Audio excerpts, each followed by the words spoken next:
100%. And I totally think it's the deep state trying to cover up what they have in Ukraine because it be a bitch if Putin sat there and started talking about metabiota and the labs in Ukraine and Hunter Biden and all of this. Wouldn't that be terrible? Awful. It would just be awful. Speaking of, we still haven't had that space about what's her name? She did the interview with over in Ukraine. We need to have that space. I don't know if you guys saw that. Papadopoulos. Yeah, yeah, yeah. She, I did you watch it? I haven't watched it yet, I haven't but finished it. There's like a bunch of new receipts, Biden Inc. And she, yeah, so she actually met us, her and George met us when we were on the March for Trump bus tour. And I got to sit down and interview both of them at the time, and it was really interesting. And I mean, the way they were treated is just absolutely horrible. oh, I know it's absolutely terrible. And I just love the fact that she scored this interview and is getting some new receipts because there are new receipts in it. And remember this was what 2 weeks ago that she came out with this. I guess it was like the first week of January, so it was like a month ago. We still haven't had it, and she wanted to have the space to talk about it. I just haven't had time. Like there's been so much going on and so much we're covering, and also like a lot of stuff that like Millie is putting back out there that kind of took priority for me. Um, and boy, oh boy, what a month it's been, Jen. Holy cow! We should get Rudy in that space too. Yeah, for sure. Yeah, I bet he'd have a lot to say about that. I bet Millie could just text him, have him come in. That'd be awesome. But we should definitely do it because I want to talk about it. I don't know why Patrick has his hand up, but go ahead. I don't know why either. I wanted to thanks, Trash, by the way, for helping us focus the other day. I do have a little update. The hearing on Saturday, they had 6 bills on the docket, and because of people raising the questions that our audience raised in those emails, they got enough of them, and enough people showed up to filibuster on those lines that they only got one of them passed. And it actually really sounded like they were gonna go against, like not even past that one. And then the hand of whatever came in, and the black bolo ties walked up behind people, and they ended up passing the one HB9. But now it goes to the full house. So, but it was kind of cool. So I just want to thank everybody who participated. Running out the clock on this is like the best way to kill it because I got 10 days left in the session. Excellent. Excellent. Yeah. That's good news. That's good to hear. So Russians are trolling again, and I'm here for it. This is hilarious. They're putting out all kinds of videos to like try to lure Americans to move over there, and like they Oh have my all God, I am so glad you're talking about this right now. go Okay, go go ahead, go Trash. for it. Go for it. Okay, so I'm literally flicking through TikTok the other night, and a video comes across my screen, and it has in huge flashing red letters, "Wanted by the FBI," and I'm like, "What the hell is this?" And this guy's talking about how great his life is in Russia, and I'm like, "Okay, whatever." So then a little while ago, I'm on TikTok scrolling, and all of a sudden, it's this guy doing a live, an American from Russia, telling me how wonderful his life is and how he doesn't have to deal with American politics anymore and all this. And I'm like, what in the propaganda hell is this? They're literally, it's wonderful. Madam Punisher, Elizabeth P. Dove.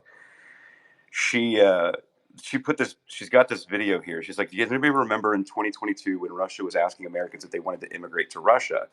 So I may or may not have been sent a bunch of videos and brochures that have been trying to entice me to move to Russia. Some observations. Number one, Russians are funny and the biggest trolls.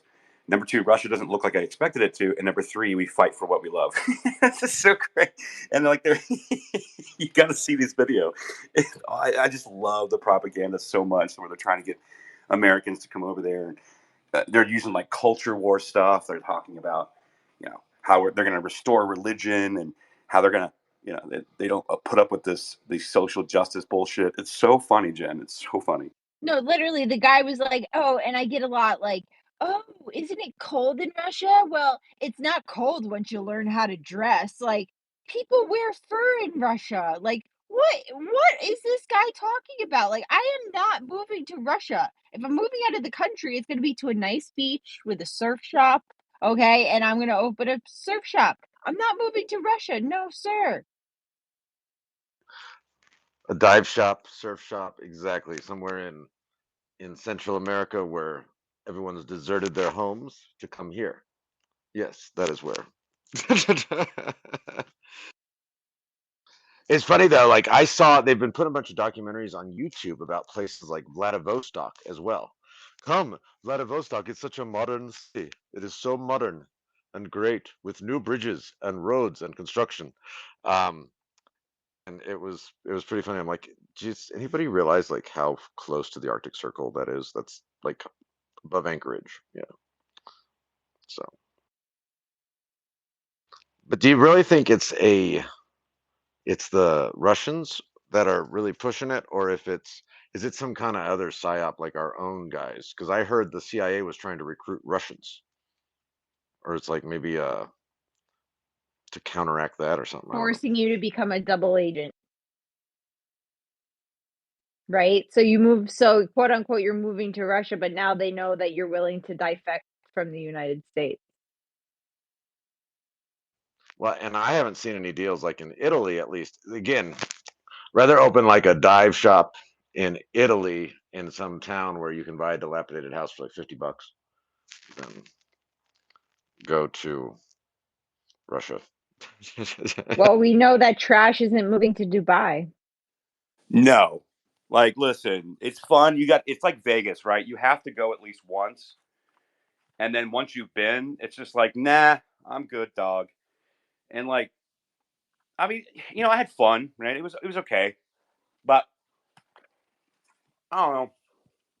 Like every time I travel out of the country, people are like, wow, that's gotta be so much fun. I'm like, it's actually at this point, it's not. I like the USA. I like being an American. Um, I know how to operate in this country. Everything that I need is 5 minutes away, or an app away, or a trip down the street. Like in Dubai and stuff like that. Like it's not like that. And in other countries, it's just not like that. It's not. We don't. Well, and it's stuff you don't even expect. Like when I went, Wait, they like don't have it shakes what on it's delivery? I don't think I so. well, think and we you lost gotta don't you Trash. need like a no, he's there. Did we lose Trash, Don't or you can I need not like hear? I I don't think you think you can can't hear hear him. Patrick. Oh, I'll drop down. Be back. I got you. All right. I could drop down, but the was I remember. Is it kind of like Salt Lake City used to be, where you need like a map and a manual to drink? Um, No. You can't buy alcohol. You can buy alcohol in the restaurants. It has to be off of floor level. So like most of the restaurants and bars, if it's not in the hotel, it's usually not on the first floor. It's like the rule is you can't really buy alcohol anywhere, but you can go to like the bars and restaurants as long as it's up on the second floor or above. You can order it. Um, so it's just stuff like that. I remember when I went to uh, Bangalore for work a couple times, and the first time I go and they put us in a Taj hotel, and their motto is the answer to everything is yes, and I was like, I got a pretty liberal per diem, but nobody told me how expensive alcohol was, so I order. The first night I got like a margarita that was 3,600 rupees, which are 4,500 rupees, which works out to like $42. And we'll just say I had a lot of expenses I couldn't get reimbursed. So there's a bit of like research, especially the first time you go to a country. But it's exciting, like you said, Trash, the first time or two. But except for places like Paris that I used to go like 2 or 3 times a year, or London. But that's just like being in America, just with a different accent, kind of better food. But Well, that is one thing about other countries is that I physically get sick when I come back eating our food because our food is like poison here. Here, I'm gonna Jen, I'll cancel it, go out, Jen, and then come back in and I'll resend it to you. That's weird. But yeah, like I get like physically ill after eating, like being in another country for a week. Like I was in Europe, I was in Germany for like a week, and then I went to Poland. Poland was my favorite by far. They are so based there. It's such a nice place. And then I went to the UK. I was up in the north in Liverpool, Manchester, and then over to France. I was in central France. I was in Paris for like a couple of days, but I really was in central France where my clients were. And like when I came home, like I was physically getting ill eating the food that we have here. Like there's so much crap and poison in our food in the United States. It's out of control. And you realize you eat so well outside of the country. And I don't mean like a lot. I'm just meaning the quality of it. Not to mention it's delicious. But you don't realize how poisoned our food is here in the United States. It's kind of crazy. Did Well, you hear and the the, MMA fighter that came out who was talking about how he went to Italy, ate whatever the fuck he wanted, and lost weight? He was just doing his normal training, and felt great. And he said he came home and ate healthier than he's ever eaten. He felt like shit and he got fat. And so he was just like, it's something with their food. And now they think it might be with the water, the aqueducts that they have and stuff. Supposedly, that's what the theory is that our water treatment is actually what's doing this, on top of the GMOs and stuff. Yeah. I mean, it's highly possible. But you can also go out like and look at like, just, I don't know, go Google Kraft macaroni and cheese. Look at the labels between the U.S. and like say like the UK. There's like 3 times as much additives and shit in the food than there is over there. It's just poison, man. Like I still feel like shit. I thought it was like a jet lag hangover. I think it's the food. It's so bad here. How long were you gone? Like 2 weeks? A week. Okay, yeah. What's it called? I have friends that every time they go to Mexico, they end up getting sick down there from Montezuma's Revenge, but then they stay so long and they come back, they get sick again. So like, yeah, that's traveling and stuff with that, and the microbiome of your stomach and all that stuff gets messed up so easily. that's why you got to get the good pills. Like that was the thing with India. Even though they're covered by insurance, I just expensed it's like $250 to get the good, just in case you get Montezuma's or Gandhi's Revenge. You know, you gotta. But yeah, it's the water thing. Yeah, what was wild. This was the craziest thing. I happened to go, and this is something I love about like Indian people. Such nice, like the whole karma thing. We could learn a lot about from them about like not coveting other people's stuff but they're just genuinely like happy all the time. But I happen to be. We set up our trip, and me and another executive from New York were flying in together for a week, and then going to Paris after that for a week. And so we scheduled the trip, and it happens to fall on Diwali, and nobody told us. And I couldn't believe it. Like entire teams canceled their trips home for Diwali to accommodate our visit. And I was like really mad at them. It was like we could have done this trip anytime, anytime this quarter. But um, the craziest thing, and this is why every American should go to like a developing country. Um, I remember one day I'm staring out and they had this like elevated garden on the second or third floor of the hotel. And so I'm looking out at it and I see a woman on her knees like with a pair of shears, like manually fixing where the lawnmower didn't get the grass the right height and just working her way up this, I don't know, 500 square foot section of grass that's there on the roof with little pruning shears checking the grass height. It was the craziest thing you've ever seen. And she was just happy to do it. So, like Americans who don't want to work really need to like be sent to somewhere like in India or somewhere in Africa just for like a week, not on a study abroad, but like where you have to actually be amongst and see for yourself like how lucky we are. so, that's the one thing I think that everybody can get out of that kind of trip.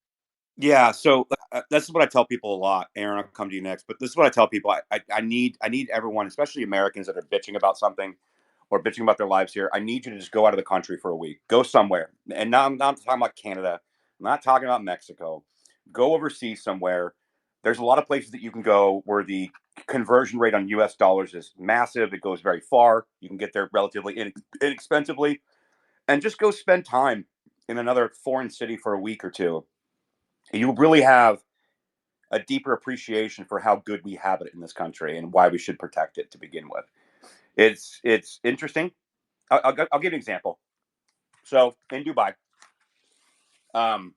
there's a lot of Indian immigrants and Filipino immigrants, and they all come to Dubai. I was talking to one of the guys, and they have all these state-run cabs, and basically the state-run cabs are designed to have tourists in mind. So every hotel, every restaurant, every place of shopping, wherever, there's a line of cabs. There's so many cabs, and you can always have one, and the second you need one. And I was in the cab. I was leaving the Dubai Mall. I was going back to the hotel where I was staying, and I was just chit chatting with the guy driving. And he said, "Yeah," he said, I've been in Dubai now 2 years. I finally got my first day off." And I said, "Wait, what?" He said, "Yeah." He moved his family from India to Dubai and became a taxi cab driver. And so for the first 18 months, you work 7 days a week, you run 10, 12-hour shifts, and then it takes 2 or 3 hours at the end of your shift to check in all the money and check in for the day. So they're working 14, 15-hour days, 7 days a week without a day off for 18 months, the first 18 months that they get the job. And then they can start getting days off, they start getting promoted or whatever. But you have to do that for the first 18 months. And he was so happy about it. He said, I know it sounds like a lot to you, but to me, I'm finally able to provide a good living for my family for the first time, because in India, it was far worse for him and opportunities. That's why they moved. And he said, so I don't get to see my family a lot. I only get to see the kids maybe 1 hour of the day if they're awake, but it's worth it because we actually have a higher quality of life here now. And I want you to think about that perspective for a second. They're grateful that they get to work 18 months straight, 7 days a week, 12, 14-hour days, because they're able to provide their family a little bit better style of living than they were in, like, say, India or Philippines. And then so when you hear those things, and I heard that, it's really a stark reminder of how good we have it here in the U.S. and how it's obvious that is the reason that we are the beacon of hope for the world, that we have set the tone for our republic as a democracy around the world. And a lot of people have modeled their constitutions after ours, but it's still not as powerful as ours. And yet we got a bunch of blue-haired goofballs over in this country completely just whining about everything, wanting everything handed to them, don't do anything, don't appreciate anything, constantly tuck down people, including the Constitution, calling our founding fathers these racist phobes or whatever the hell. And because they've never set foot out of this country to realize what it could be like and what it really is like in the rest of the world versus how good we have it here. And so I highly recommend everybody that has not taken a trip overseas to do it just once. Spend a week over there, talk to some people that live there, and I think you'll have a greater appreciation for this country moving forward. So, yeah, Aaron, go ahead. Hey, Trash, I only got half, what I assume was half of what you said about the food, and I would really love to talk about this because I've been shouting this from the rooftops for some time now about how as bloated as the EU is as a bureaucracy, as bloated and as arduous and terrible they are. The only thing that I can think of is that what they got right is food. That is the one thing they got right in making sure that the chemicals that they put into the food, I would prefer no chemicals, but this is how things work nowadays. But long story short is what they did is the amount of chemicals that we put in is nothing. Sorry, the amount of chemicals that they put in is nothing in comparison to what we put in. So they have outlawed so many chemicals, so many things that they live healthier lives. And the one thing that really strikes me is the bread. That in Europe, you have bread, you eat it, you don't get bloated, and so on and so forth. Here, you eat bread, it's terrible, and in part it's because of the glyphosate. So what I looked up is the European flour, French and Italian flour. I looked it up on Amazon to buy because, I wanted to live a more healthy life. So I looked it up, and guess what? I looked through the entire comment section, whatever, the review section. I looked it through. The entire review section is basically saying that now that they've tasted European flour, it's impossible for them to go back to American flour. They're stuck. They can't go back. And the only bad reviews were basically, oh, the flour was bad, but nothing there was saying that the flour doesn't work. It was basically it arrived late or the packaging was damaged, so on and so forth. So basically, this thing, the European flour works, and you could all of you guys, you could buy European flour. It's a healthier choice. They don't have the chemicals that make you feel bloated. And I've also talked with a lot of Europeans. They confirmed this to me, that European flour is superior to American flour by by all metrics. So this is one of the things that actually bothers me when Europeans say, oh, Americans are so fat. I'm like, yes, we're kind of lazy. We do need to do more exercise, so on and so forth. But it's not completely our fault when you have big corporations who are allowed to put in all kinds of chemicals. And these chemicals destroy the balance of our diet and destroy the balance of our hormones and all the other things that help us digest. So it's in part our own fault, but also it's in part because we digest so many chemicals.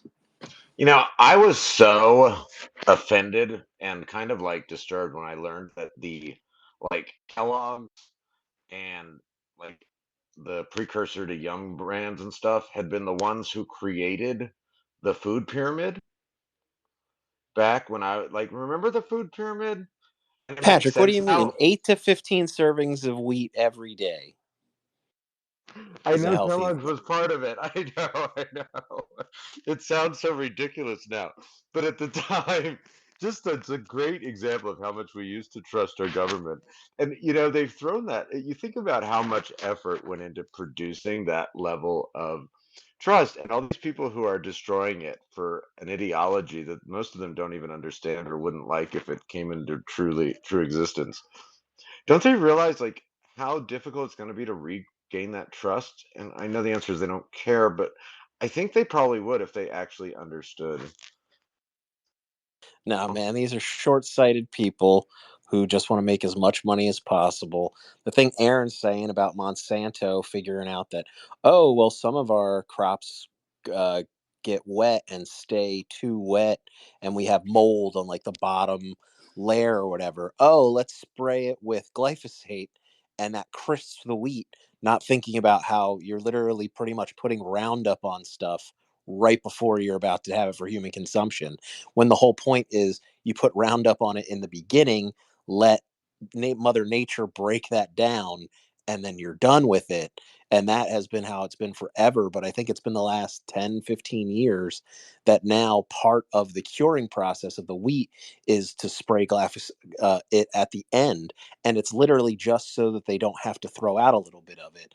But just to save that little bit of wheat, everyone's now getting sick and gluten allergies. There's a lot of people who even believe that gluten's not it, that it's all glyphosate, which is pretty interesting. Well, and then I, what'll really piss you off is when I was on the board of West Side Campaign Against Hunger up in New York City, we used to get Eli's bread donated, stuff that was going bad, and so the food pantry people were getting better bread than I could possibly afford. I by the need to way, open a glass of wine right now. Patrick, it's even more offensive than what it used to be. What it used to be is the food pyramid. Now they've become more offensive by suggesting that cereal is healthier than meat. And it gets, I don't remember exactly how it works, but I don't remember the exact what their metrics are, but they have decided that cereal and sugary foods are more healthier than meat and vegetables. And it's so freaking offensive that, I mean, who buys this kinds of stuff? Who buys these health organizations and what they have to sell us? It's so stupid. You're really gonna tell me that meat, although processed meat, that is the one that actually is very unhealthy, but you're gonna tell me that red meat is less healthier than cereal, sugary foods? I mean, are you out of your mind? Who's going to buy this? Nobody. I mean, there are a lot of people who do buy it, but nobody in their right mind would buy this. Is it really that, or do people just not want to think about it? I Well, think look that's at the like half our. Katie's kind of an expert on this. Katie, jump in here. Hey guys, happy, what day is today? Sunday. Patriots, good to see you. So the metrics they use is money to figure out how to create this food pyramid. If you look back, Joe Biden had a meeting, which is essentially like the mega minds of the food pyramid. And it was the first time that this has been held, I want to say, in about 50 years, where they were going to revamp it. And it's literally like sponsored by Kellogg's. I did some work on that, putting a piece together like way back when I first started Twitter over a year ago, that I can probably dig up for you guys. But I mean, really, it just boils down to who's got the most money. In the same way that lobbyists work for everything else, these major corporations just go in and say that's what it is. And you want to know who subscribes to it is the schools that all of our children go to. And so it's really very concerning. I remember bringing my daughter to kindergarten. She was going to a public school, and I said, is it okay if I, send her with breakfast, because they need to ensure that this poor public school, all the children are eating breakfast, which is a great thing. And she goes, well, it's got to meet a certain nutrition standard, to which we went to the cafeteria to show the kindergartens how breakfast and lunch work. And they literally serve them a cinnamon roll that's in a plastic wrapper that was sitting underneath a heat lamp. And so it's just really wild when you look into what is happening and how our kids are being fed. I'm convinced now that I stopped making lunch for my oldest daughter that goes to school, that she's anemic, and she tells me she eats a hamburger every day. And I'm like, I am almost certain that this is a soy hamburger, because if it was any meat, she would not be struggling with being anemic, even though we eat exceptionally well at home. So she's no longer eating school lunch, just for her own convenience of not wanting to carry a lunchbox. We switched back to grass-fed, grass-finished ground beef that she goes to school with, mixed with like some beans and rice, right? So just wanted to chime in there. Thanks, Jen. Aren't those lunches all like free now too? I mean, they're literally like trying to poison all of our kids while Yeah, taking away responsibility from right. parents.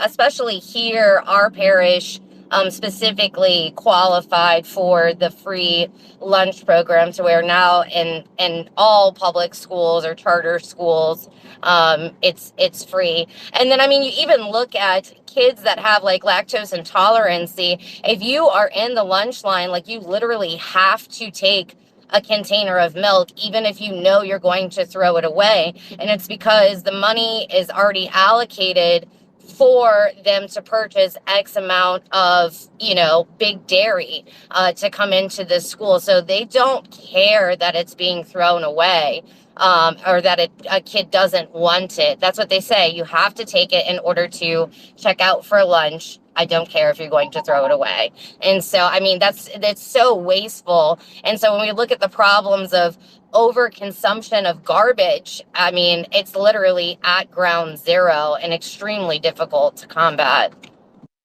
By the way, if any of you guys catch the Tucker Carlson interview when he discussed about Ozempic, I think it was his latest stuff, and one of the most striking things about that was that the NAACP gets a lot of money from Ozempic, and they are a registered lobbyist for Ozempic. So that is one interesting thing. But what I knew for a long time now is that they get a lot of money from the sugar industry, which is why a lot of Georgian as in the state, not as in the country, a lot of Georgian public schools they used to, or they still do have, when they give out the lunch, Coca-Cola and Pepsi and all. I think it's just Coca-Cola.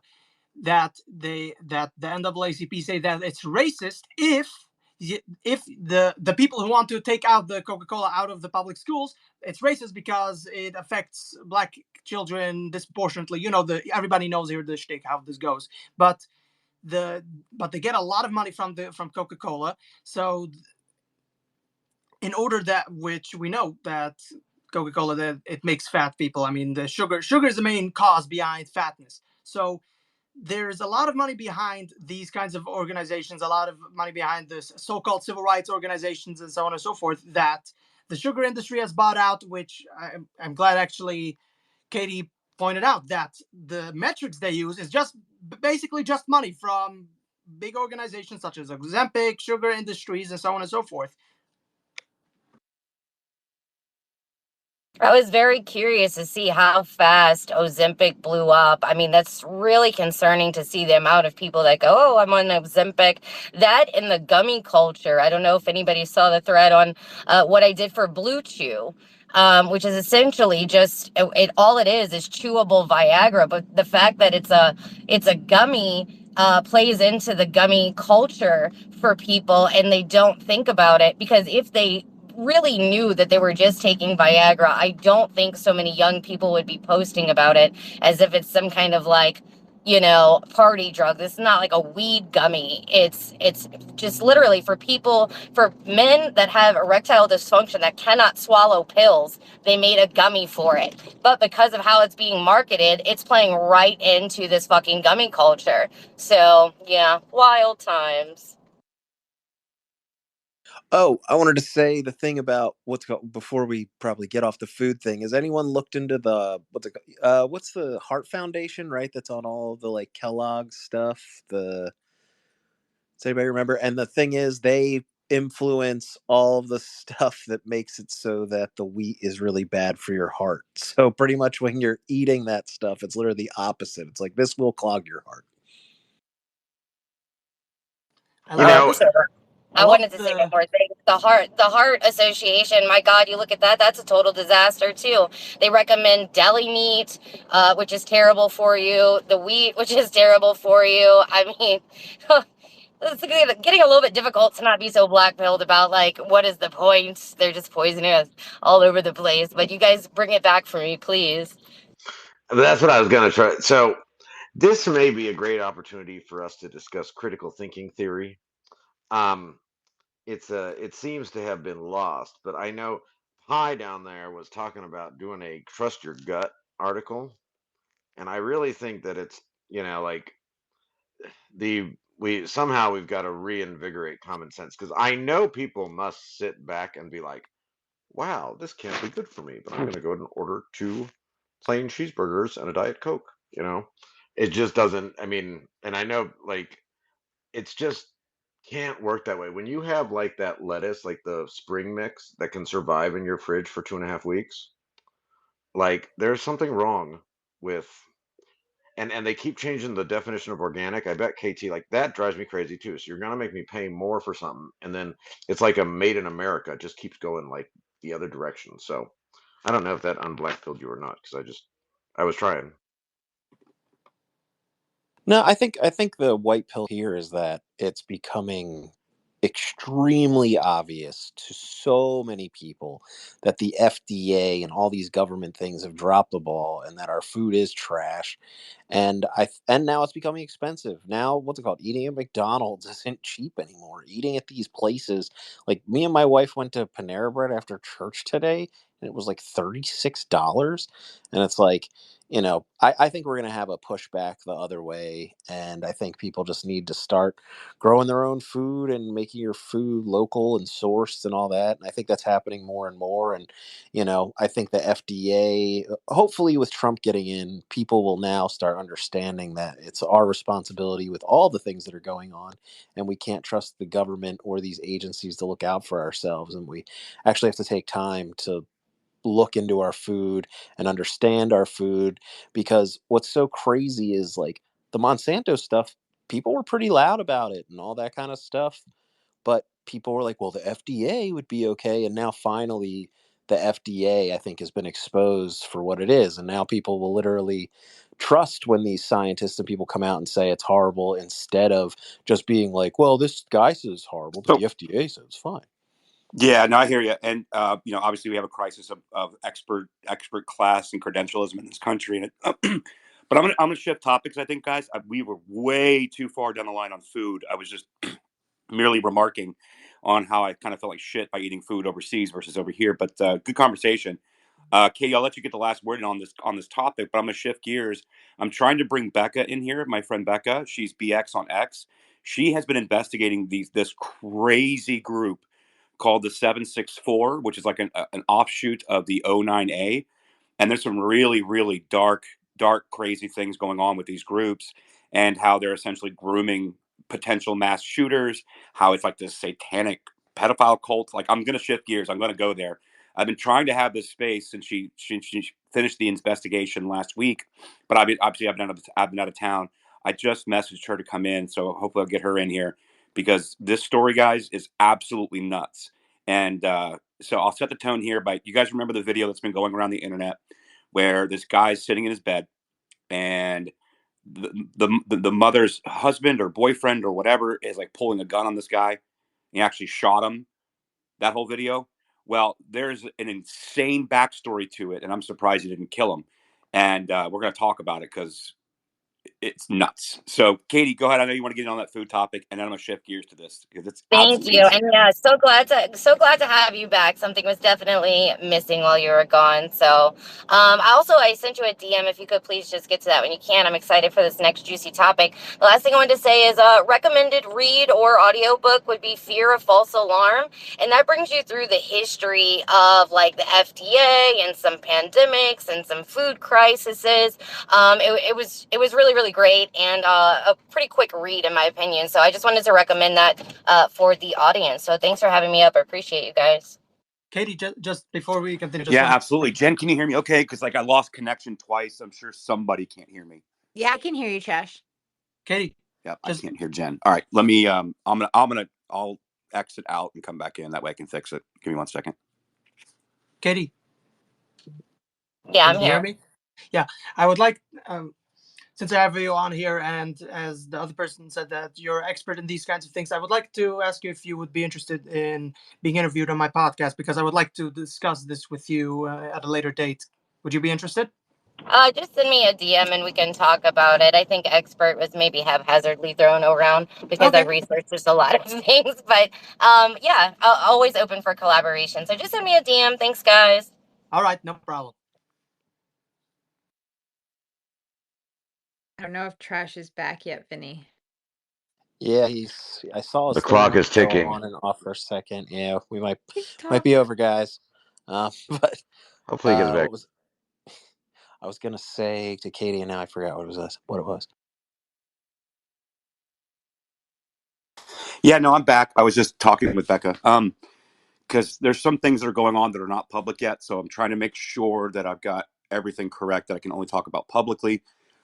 There is a journalist by the name of Ken Silva who has actually also been covering this, and he kind of added a supplementary investigation to this. So I'm going to pull up his article so we can kind of talk about this because it's so crazy. So he was one of the ones, not just Becca, that were investigating this the satanic cult, the 764, and about this Kyle Spitzy and the bizarre death of his mother.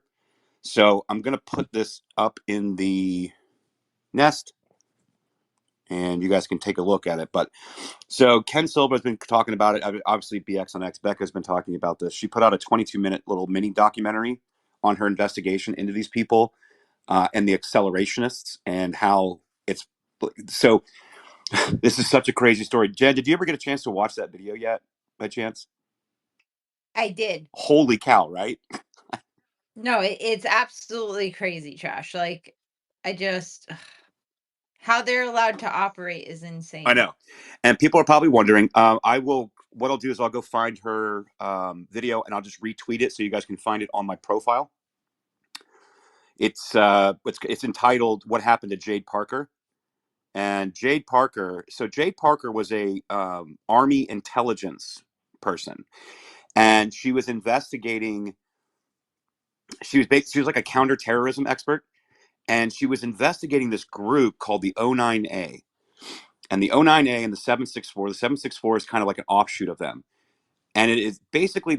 I don't know that they're actually really satanic. I think that they basically essentially use any hot button like hot button item to bring people in. So if you are interested in being, in neo-Nazism, that they'll have that. Or if you're interested in satanic stuff, it'll have that. Or if you're interested in, no child videos, that'll have that. And so it's like they basically try to pull all these people, and these people behind it are known as accelerationists. We're not talking about like the EAC people on Twitter. That's not what I'm talking about. I'm talking about real accelerationists. These people that would have the country burned to the ground and just accelerate it because they believe that this country is going to fall, and they'd rather just see it all fall and then rebuild from there. These people are insane, but they're like grooming people. Like, you've heard the stories about like these mass shooters, how they were like groomed on Discord or they were groomed on 4chan or whatever. It's actually coming out of the incel community where a lot of this stuff is coming from. And these accelerationists are basically grooming these people out of the like the incel forums. If you guys haven't seen the video yet, it's about 22 minutes. It is insane. BX might not come in. She's had some credible death threats on her.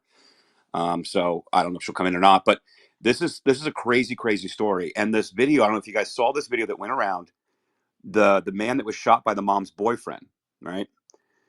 Well, it gets worse. So this is the reporting from Ken Silva, kind of going off the back of what BX had put out. If you guys saw that video where the mom's boyfriend or whatever shot that kid, well, that story just got worse.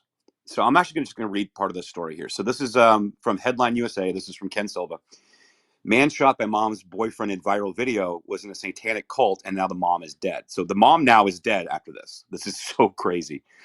About 2 weeks ago, a video went viral of a Tennessee man shooting his girlfriend's son at point blank range. The son, Kyle Spitzy, survived while the boyfriend committed suicide after a standoff with police. That bizarre story, which occurred in August but only went viral recently, just took a deeply disturbing twist. On Sunday, Spitzy's mother, Melanie Spitzy, was found dead in a hotel room. And BX actually reported that originally. Becca did. Headline USA reviewed the graphic video described in BX's tweet, and it is indeed showing a woman prone on the floor, hair covering her face, with blood-soaked sheets on the bed nearby. And this is so crazy. Kyle's saying this. He said, "I just woke up and there's blood everywhere. My mom won't breathe, and I'm effing scared. Mom, please wake up." Kyle can be heard saying in the video, which Headline USA isn't sharing out of respect for Melanie. This is so traumatizing. Later, Kyle can be heard giving his social security number to a law enforcement officer. That social security number matches the number for Kyle on a doxing website, which indicates that it's really him in the video. The arm seen in the video also has the same bracelet Kyle wears in public.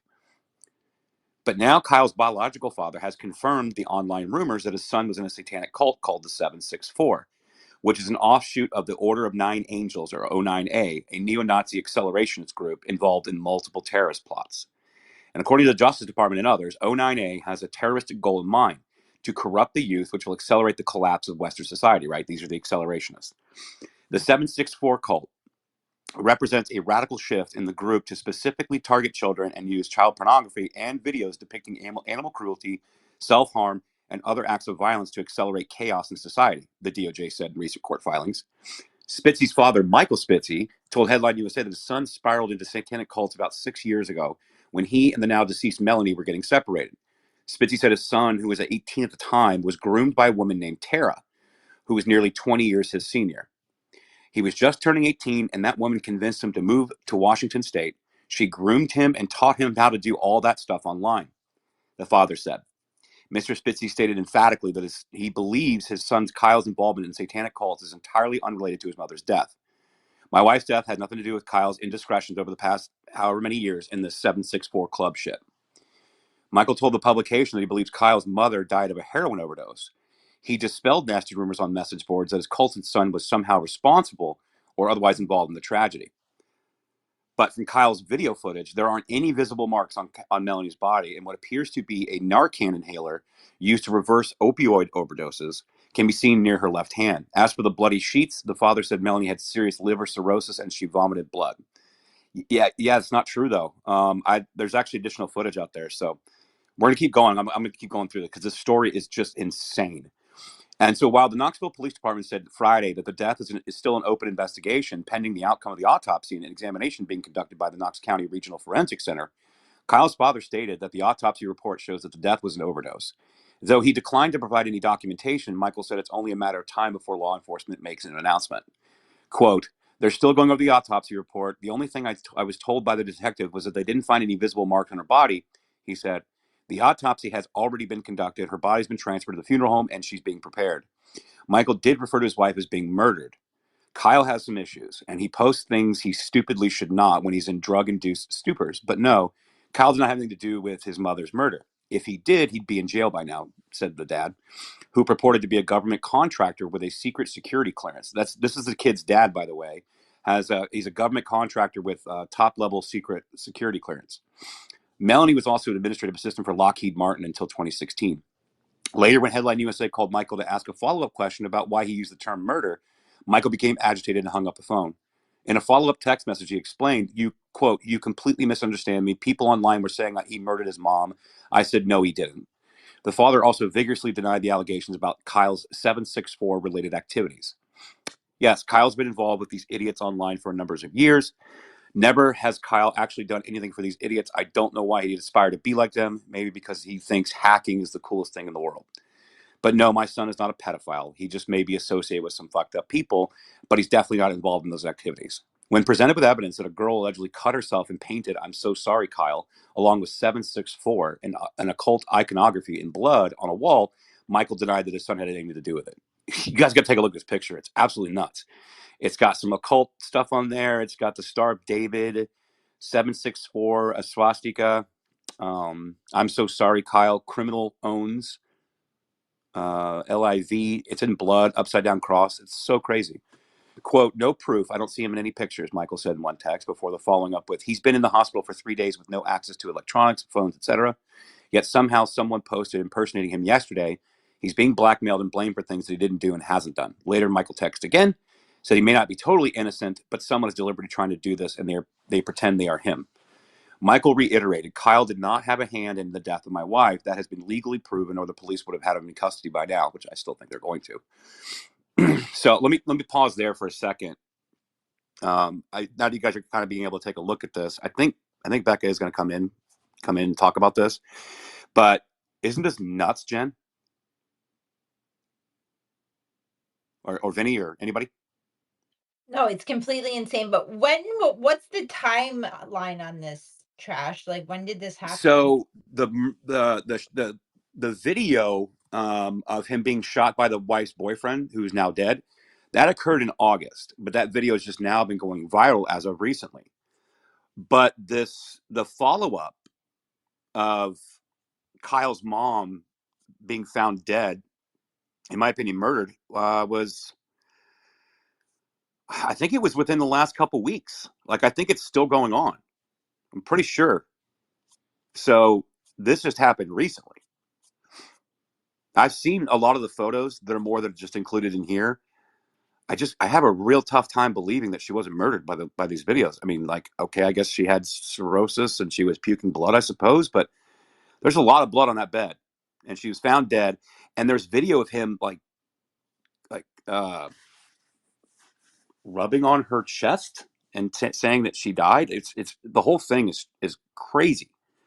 Let me actually open this up in a separate browser so I don't have to keep coming back to it, because No, that's just it's the bizarre. whole thing is. And he just sounds like he's a government contractor. It just sounds like very, what was that thing like in the 70s called like the Finders or something? Yeah. Oh yeah.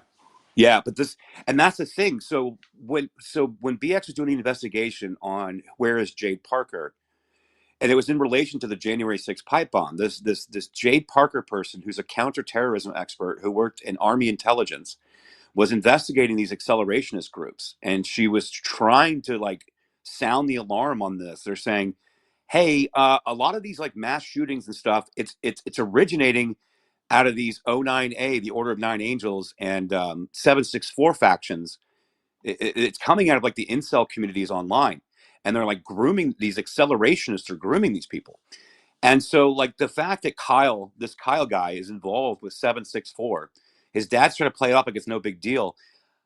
I'm telling you, it's a big deal. I don't know how else to describe like how bad this is, and it's this Jade Parker's missing. She was investigating it. She was sounding the alarm on it. She showed up on a podcast and was talking about it. And she's been basically she still believed in her colleagues within the government and DHS. And she was saying, hey, we really need to look at these accelerationists. Like, this is a serious problem. There are people being groomed, and they're committing mass crimes or mass shootings. And so when she was investigating it, that basically it fell on deaf ears. And she believed that everyone just thought she was crazy. Yet now we're kind of seeing, and this is just another case specifically of that's linked to these groups. It's a really crazy story. Yeah, but see, the problem is literally every time there's a mass shooting, every time there's like a crazy event done by a person that happens in the news, literally within hours, it always comes out, oh, well, he was known to the Yeah, FBI. He was known to the FBI. yeah. Well, you remember the guy who ran over a bunch of immigrants down in Texas that was supposedly a neo-Nazi, but he was Hispanic. If you remember that. Yeah. Yeah. So like, it just makes me wonder if he was actually in these forums with these 09A 764 people. I can't describe how nuts this is. So let me get back to the story here, where I left off, because where I left off is they're going to kind of go a little bit deeper into what these things are. So interrelated 764 and 09A cults have a bloody abusive history. The 764 cult became widely known last September when the FBI issued a bulletin warning to parents that the group is deliberately targeting minor victims on publicly available messaging platforms to extort them into recording or live streaming acts of self-harm and producing child sexual abuse material. The FBI reportedly discovered 764 while investigating social media posts from Angel Alameda, a 23-year-old arrested in November 2021 on gun charges. According to recently unsealed records from that case, an anonymous tip led the FBI to the satanic cult. The tipster allegedly wrote to the FBI in October 2021 that Alameda sent child pornography to a minor. Quote, he consistently posts animal abuse material and has even posted images of himself having abused an animal by chopping it in half. He's extremely dangerous. He openly admits that he wants to do harm to children, posts his drug use online, and even posts child abuse material, the tipster told the FBI. After receiving that information, the FBI, which claims to not know the identity of the anonymous tipster, began looking at Alameda's publicly available social media. And according to search warrants, agents found photos of him posing with a black 09A flag in the background. Quote, members and associates of 09A, which is the Order of Nine Angels, have espoused violent neo-Nazi, anti-Semitic, satanic beliefs and have expressed admiration for figures such as Adolf Hitler and Osama bin Laden. FBI Sean Johnson said in a search warrant application, quote, members and associates of 09A have also participated in acts of violence, including murders. Other pictures on Alameda's social media accounts included one of a bloody cat that he apparently stabbed with a knife, as well as one of an individual standing in front of a neo-Nazi flag with a shirt reading Kitty Fiddler. Holy God. And in front of a sign that reads, I'm addicted to hardcore child pornography. This is so nuts. The FBI is investigating 764 and 09A cult activities. Additionally, the search warrant applications disclosed that an undercover FBI employee gathered evidence on Alameda. More recently, the Justice Department filed charges in December against another 764 member, Kalana Limkin, for allegedly promoting child pornography, sexual extortion, and trafficking, animal cruelty, and self-harm of minors. The details of Limkin's alleged activities are as horrendous, if not more so, than those in the Alameda case. According to DOJ, Limkin would find minors online, extort them into posting nude photos or violent actions, or sometimes both. With one victim, Lincoln allegedly shared his screen and showed her child pornography of a 5-year-old girl being raped. An FBI affidavit said that the Bureau launched an investigation into Lincoln last May and then interviewed one of the victims a month later. It took another 6 months for the FBI to finally arrest him in Hawaii. Agents did so in December, and he allegedly admitted to possessing child porn and being involved in 764 and the 09A. Only a portion of the FBI affidavit, which was signed by an agent of the Army's Criminal Investigation Division assigned to the FBI Joint Terrorism Task Force, has been released. The FBI said it wants the remainder to be sealed due to an ongoing investigation. Wait, Yeah, Trash, I have a yeah. question. Isn't Alameda the same name as like the FTX story? Oh, yeah. No, it's not. They're not related, but yeah, that was part of the fun in the FTX story. Oh, BX, you're here. Hey, sorry, I've been reading. Hello. So yeah, we're talking about the 09A and 764. I'm going over Ken Silva's reporting, the supplementary reporting on your story. Yep, yep. I don't want to interrupt you. You want to finish up? Okay, I'll finish up the article, and Yeah. then I want you to kind of, if you could, maybe explain. Because I've shared your video with a lot of people. A lot of people watched it. Somebody called me last night because they had a nightmare after they watched it. They literally did. Yeah. Well, I Yeah. feel that. Yep. I know. So I'll finish up Ken's reporting here at Okay. BX, and then I'll kick it to you to kind of maybe tell us a little bit more about Jade Parker and these accelerationists and kind of what you've been investigating. Okay. Okay, cool. Thanks for joining us, by the way. So basically, you can go through this. You can see BX's the reporting here on what happened to Jade Parker. It's in the article, but let me finish this up so I can lead right into her. It's gonna be perfect timing. So, as Headline USA has reported, O9A has some intriguing connections to the U.S. security agencies. Its founder was purportedly a member of the CIA-sponsored militia in the United Kingdom during the Cold War, and its U.S. leader, Josh Sutter, is a longtime FBI informant. The O9A has fomented several neo-Nazi terrorist plots, and an O9A-linked neo-Nazi participated in the 2017 Charlottesville Unite the Right rally. Yeah, well, I'm sure Becca will talk about that as well. There are even suggestions that O9A may have been involved in the January 6, 2021 Capitol Hill uprising. Jade Parker, a security clearance holding counterterrorism analyst who has done some of the groundbreaking work on O9A, claimed in 2022 to identify the January 6 pipe bomber, only to disappear from the internet soon thereafter. Parker suggested that O9A accelerationists exploited the January 6 crowd on her July 2021 appearance on the popular national security podcast, The Team House, which I was talking about earlier, guys, though she didn't provide specifics. So this actually goes right into you, BX, because that's basically where he's leading the story, is to what you were reporting on. And they're saying that basically they've learned that you, the source who initially reported Melanie's death and Kyle's connections to 764, is being threatened by 764 members, yes, which is crazy.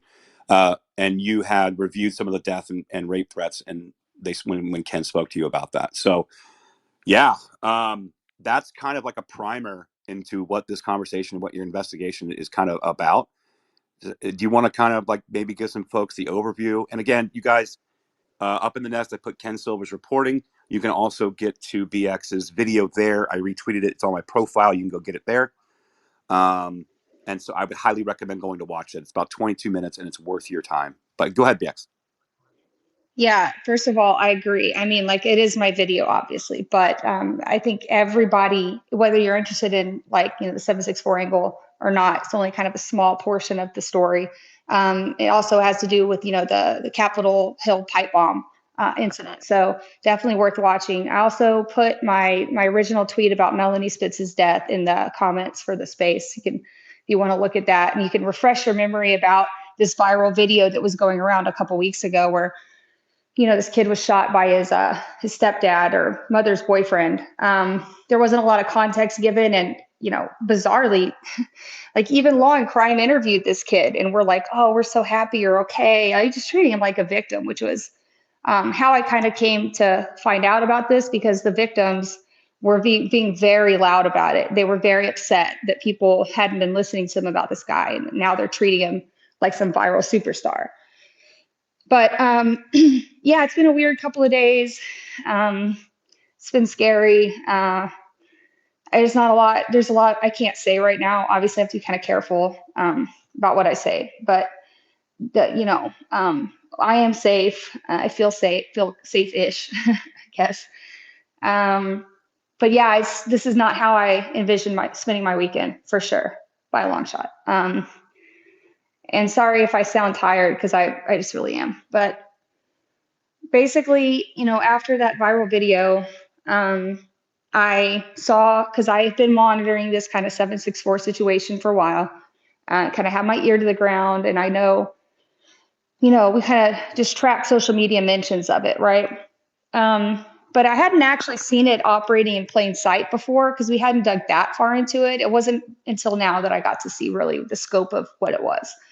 And the whole reason was because the victims of this guy, Kyle Spitz, who got shot in the ear in that video, were being very noisy, very, very noisy. And I reached out to them as an advocate to see if I could help them connect with law enforcement.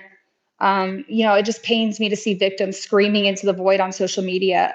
In my experience, a lot of times they really just don't know how to present their stories to the police. They don't know who to call. They don't know what to do. So they're just stuck on social media yelling into the void. And I hate to see that. So connected with a couple of them, and, they all told me they'd been in contact with the police and already, had given their evidence. So not much for me to do. But then 2 weeks later, fast forward to, a few days ago, somebody sent me a victim or a friend of a victim, a confidential source, had sent me all of these videos that Kyle had posted in his Telegram group that really looked like he murdered his mom. I mean, it really looked like you can't see the act of it, but the aftermath of it is very apparent. And when you know what this guy does and who he is, it's like, it's quite suspicious, right? So the stuff that I was getting sent, in my opinion, could have been evidence that police needed to see for a murder investigation. So I sent all of that over to, the authorities. And yeah, things just kind of escalated from there.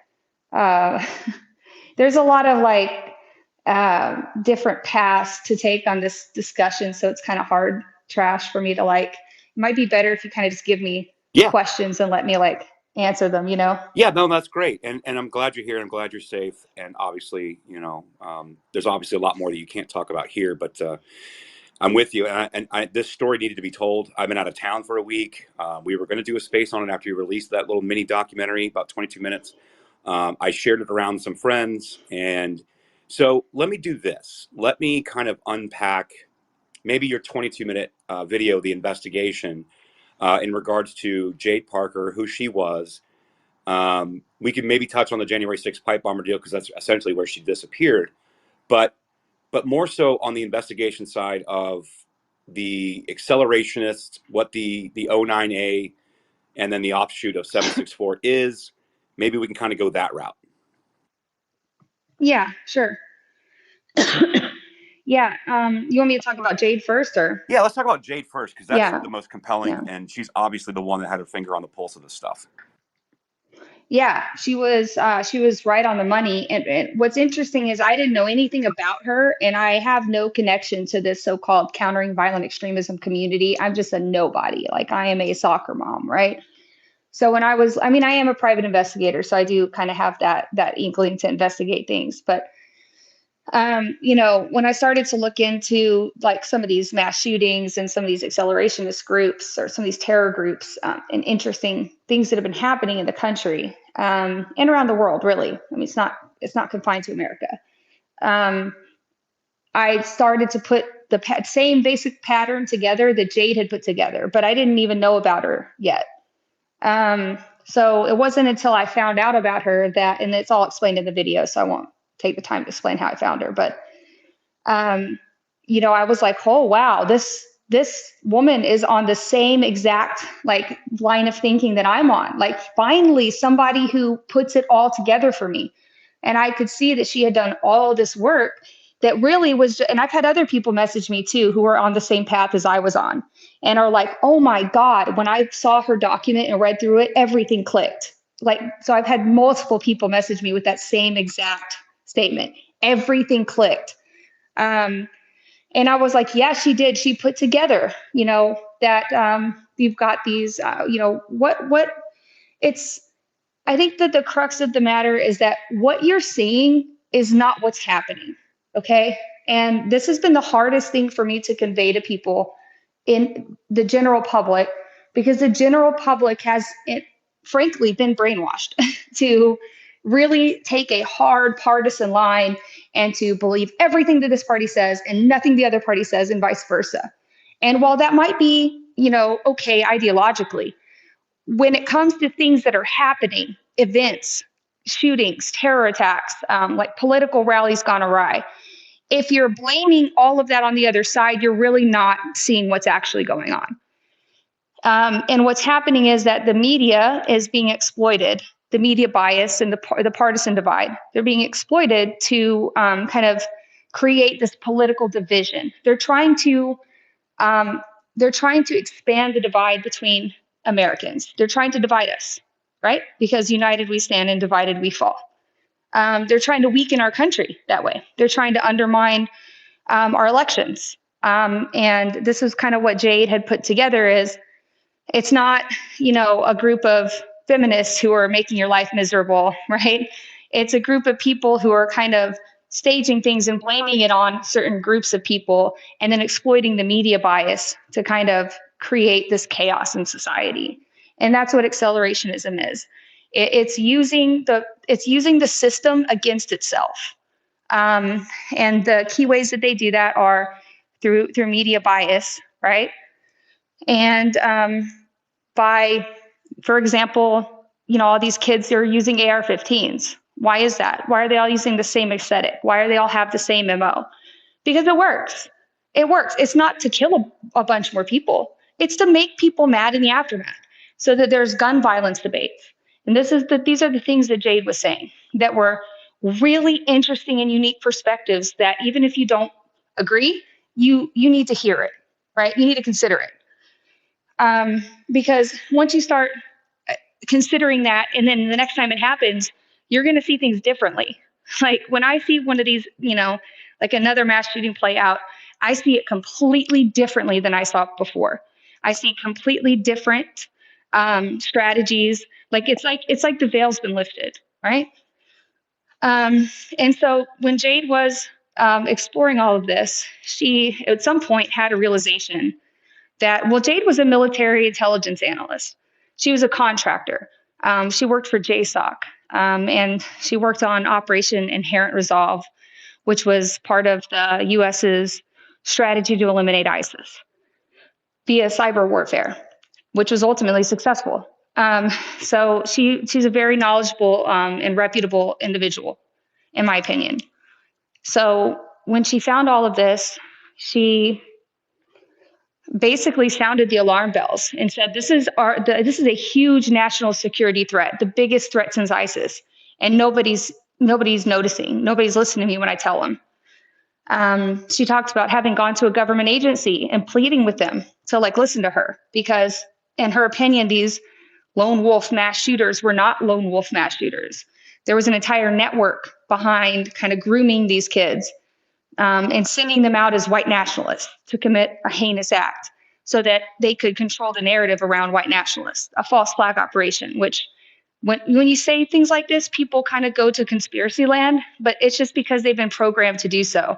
False flag attacks like this have been used for centuries. This is nothing new. It makes sense, right? But what I do think is a misdirection is any kind of belief that the deep state is organizing. No, I mean, it's really, according to her research, these, decentralized terror organizations.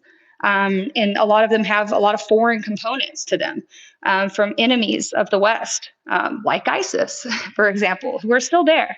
They're not completely gone, right? They're still behind the scenes. They're at our southern border right now. It's another thing that Jade was talking about really loudly.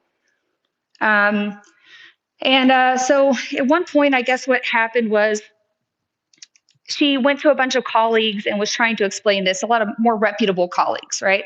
Was trying to get them to take on her research so that they could present it because no one was listening to her, which is also a sentiment that I really, really vibe with, because as a smaller individual, people don't know who I am.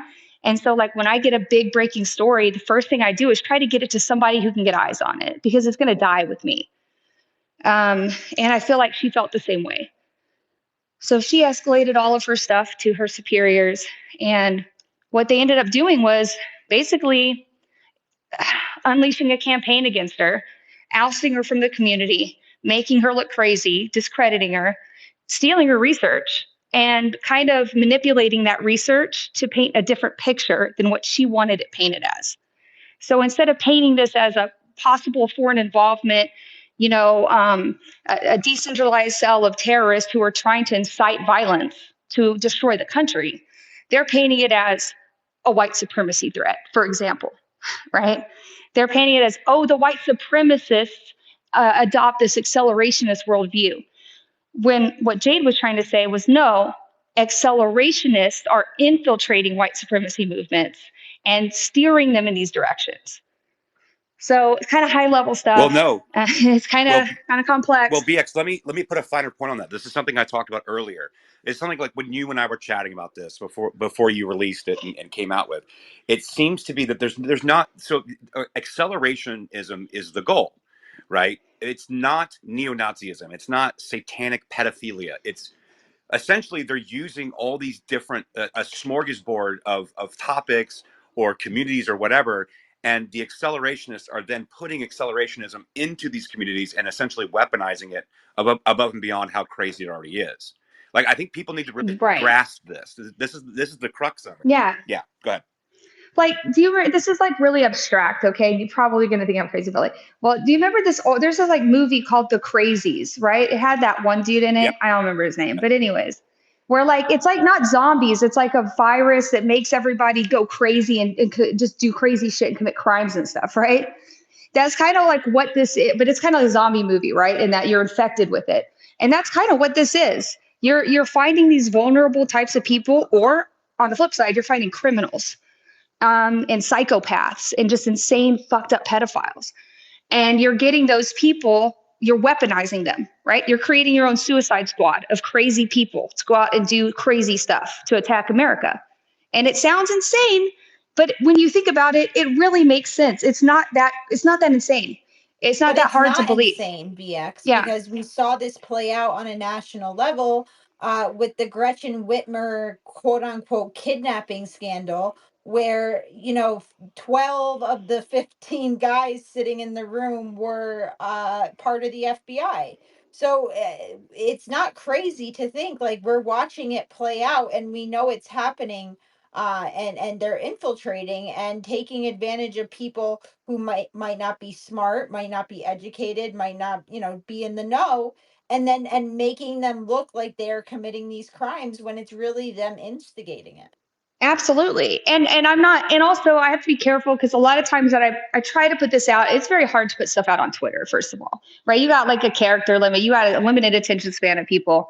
But a lot of people have kind of come at me when I started putting out this information in the context of mass shootings. Well, it sounds like you're trying to cover for the mass shooters. Like, no, these people are sick individuals who need to be removed from society. There's no doubt about that, right? But if you're only removing these individuals and not going after the people who are inciting them and behind them, they're just going to keep going. You have to take out, you have to actually accept that this is actually happening. And, that's kind of where I found all of this, is because my questions were like, well, you always hear about these shooters being in chat rooms, right? They were groomed in a chat room. Well, like, who groomed them and why aren't they in jail, right? Why aren't we ever talking about that? It's very strange. That we nobody's really harped on that before. So that's kind of what I started harping on. And that's when I found out that Jade had been harping on the same basic thing. And she put together a lot of stuff that I didn't realize before. And we've scraped her tweets on the Wayback Machine. There's over 10,000 of them. And I have a really awesome OSINT guy who wrote a script to basically take all of those URLs and make screenshots of them, which is amazing. I gotta give him a shout out because that was genius, because that enabled us to actually look through her tweets. If you know anything about looking through the Wayback Machine, you know what I'm talking about. It's like you have to click on a link and then wait a few seconds for it to load and go back, click on another link. It's very time consuming. And the stuff that she was saying, I think that people, we haven't finished scraping them yet, but once we're done, we put them out maybe somewhere, people can actually see what she was saying, because it needed more eyes and she just couldn't get it. She was just one person. One thing that what happened after they attacked her in solar research? It seems to me that she had kind of a breakdown of sorts, right? Well, she was cornered. Her whole life's work is in the hands of these people she doesn't trust. And they've silenced her, they've suppressed her.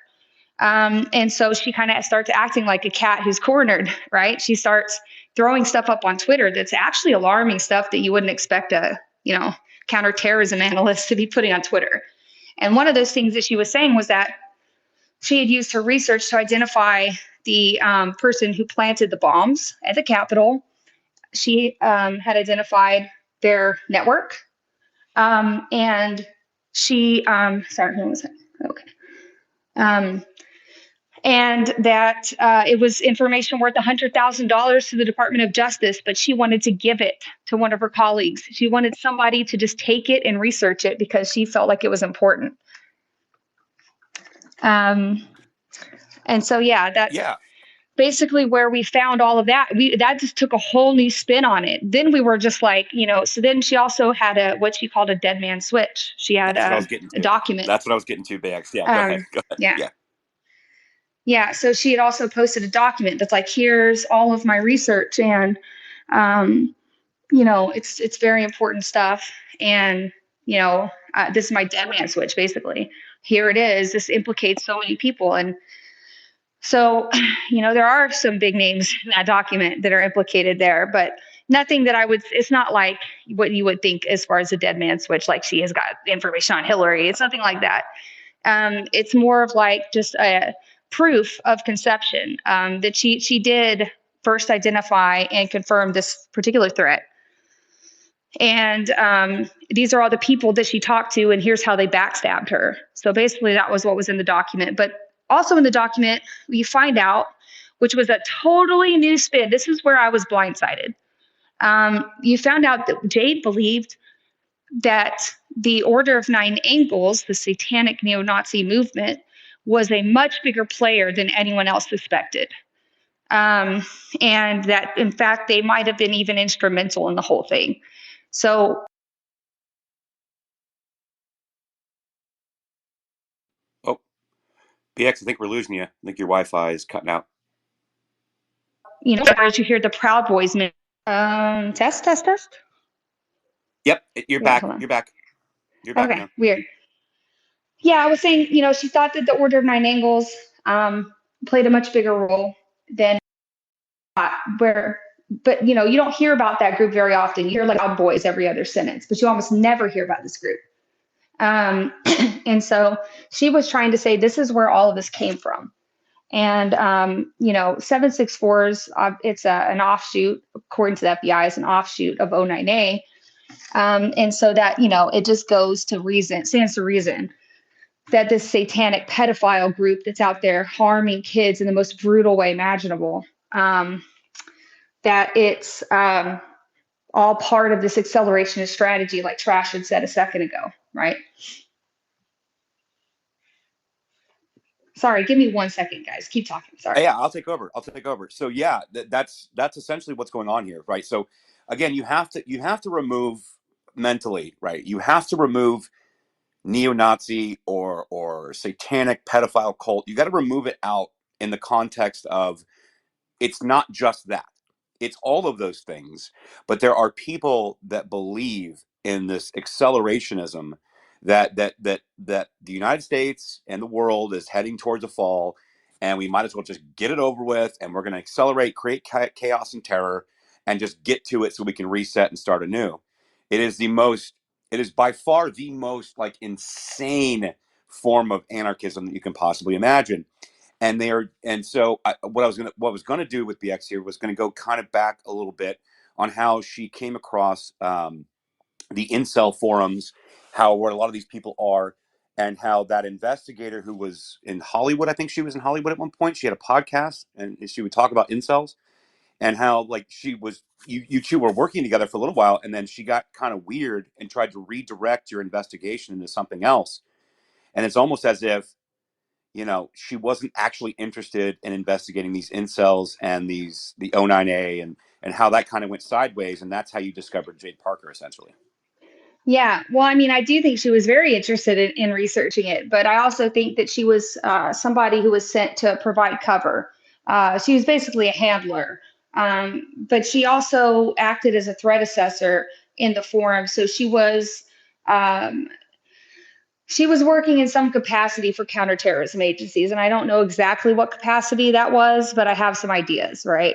Maybe she's really just, the thing is, at first I was able to convince myself she was just a good guy, and maybe she was just trying to kind of lead me away so I didn't fuck up their investigation or whatever. But what I found out later was that no, something else was going on here, because she has this podcast where she's essentially just leading people to this community, and she's enabling it, and she's helping it grow, and she's providing cover for these people who are running this group, who are, in my opinion, criminals, or at least need to be investigated for some serious criminal wrongdoing. So when I started to understand that, and especially when she started to kind of defend the pedophilia, that's when I drew a line, because I found a lot of pedophilia on that platform. When I asked her about it, she just was giving me excuses. Oh, well, there's context. Bitch, no, there's not. Sorry, but like, no, there's not context. What are you doing here? Right? That's when I got weird. I was like, no, what's actually going on? Because like a good-hearted person just trying to investigate and help the country is not just going to be like, oh yeah, there's a little bit of child exploitation, but it's fine, you know? And so that's when I turned kind of against her. And that's also what made me kind of suspicious of her to start really looking into it in the first place.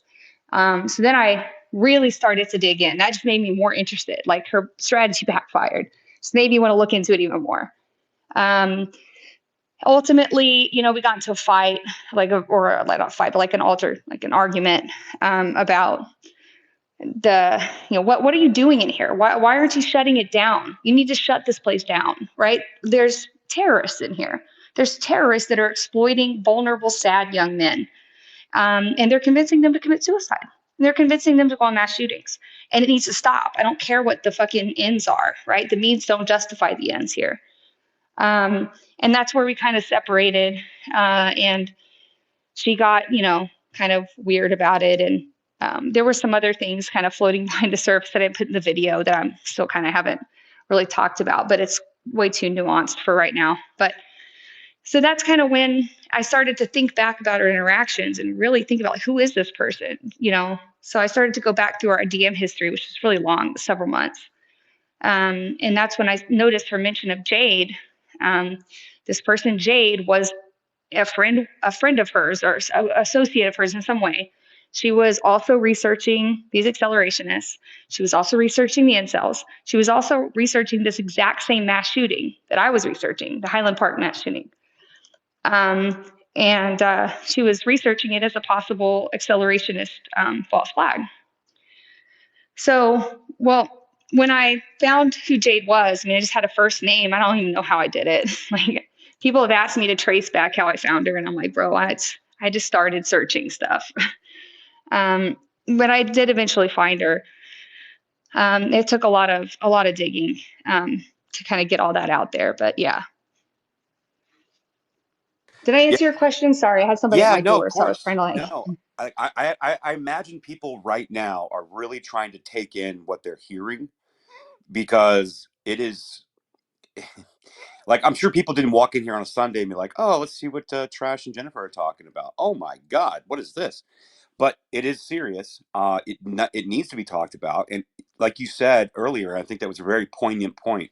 The veil's been lifted. You'll never look at these things the same way ever again. I surely don't. Matter of fact, like, I remember countless times, whether the person down in Texas who ran over a bunch of immigrants, who was supposedly a Hispanic neo-Nazi, very bizarre, or the other, like, mass shooting events or mass casualty events, and you kind of look at that differently almost immediately. And I'm also looking at, like, what happened in Nashville, right? The Christian school shooter. I don't know. Apparently, this trans person shot a bunch of people in that school, but you kind of look at those and you're like, wait a minute. When you Mhm. really when you pull back and you realize that there's a group of terrorists in this country that are accelerationists, it doesn't matter. It doesn't matter the topic. It could be trans. It could be neo-Nazi. It could be satanic pedophilia. It could be whatever. But they seem to be getting into all of these different communities and Right. basically activating people. And it's not just that. That's a really good point that I feel like need to touch on, right? Because like Jade had said, like these guys jump from like one favorite to another, right? And a lot of that coincides with kind of where the funding is and also where public interest is. So if they're seeing people get really riled up about trans, that's where they're going to hit, because that's where they're going to get the biggest reaction. And so I'm not going to go out on a limb and say the Nashville shooter was definitely that, because we don't know, because they fucking redact all of these records and they almost never show them to us, right? But it does make sense, right? If you look at it through the lens of, yeah, they would groom a trans person to go commit a shooting because they want people to get really riled up. They want people to focus on that particular aspect of it and nothing else, so that they can make everyone mad at each other, make everybody fight, get laws passed that are, unpopular. And so, yeah, when I see something like that, it always feels like I'm screaming into the void, like, no, stop, you guys, listen to what I'm saying. Stop fighting about that, right? That's what they want you to do. They want you to fight about culture war issues. If that's what they're seeing everybody get mad about on Twitter, that's what they're going to target. You can basically predict these attacks in that same way. No, I mean, and again, like let's be clear about something. Everything that we've talked about up until this point was based on material receipts, investigations done by Jade Parker, yourself, and that other woman who have podcasts about the incel community, whatever. Now, I'm merely positing. I'm not saying that this is exactly what happened. I'm just saying I can't look at any of these events the same ever again. Right. You look into how these accelerationists are operating Yeah. with actual proof of previous events. So I Yeah, look at things you and I'm like, raise your eyebrows at it and you go, exactly. maybe I shouldn't put a trans spin on this. Maybe we should be asking, maybe that's a misdirection. And maybe we should be asking a different question. Like, what was her internet involvement? And was she involved with any online communities? That's the number one thing you need to ask. Because one thing about this particular situation is that distinguishes it from ISIS. Or sorry, from Al Qaeda. ISIS were the ones who kind of perfected this. They, like, when you look back at the origin of that, ISIS moved to, like, from physical in-person caliphates to virtual caliphates.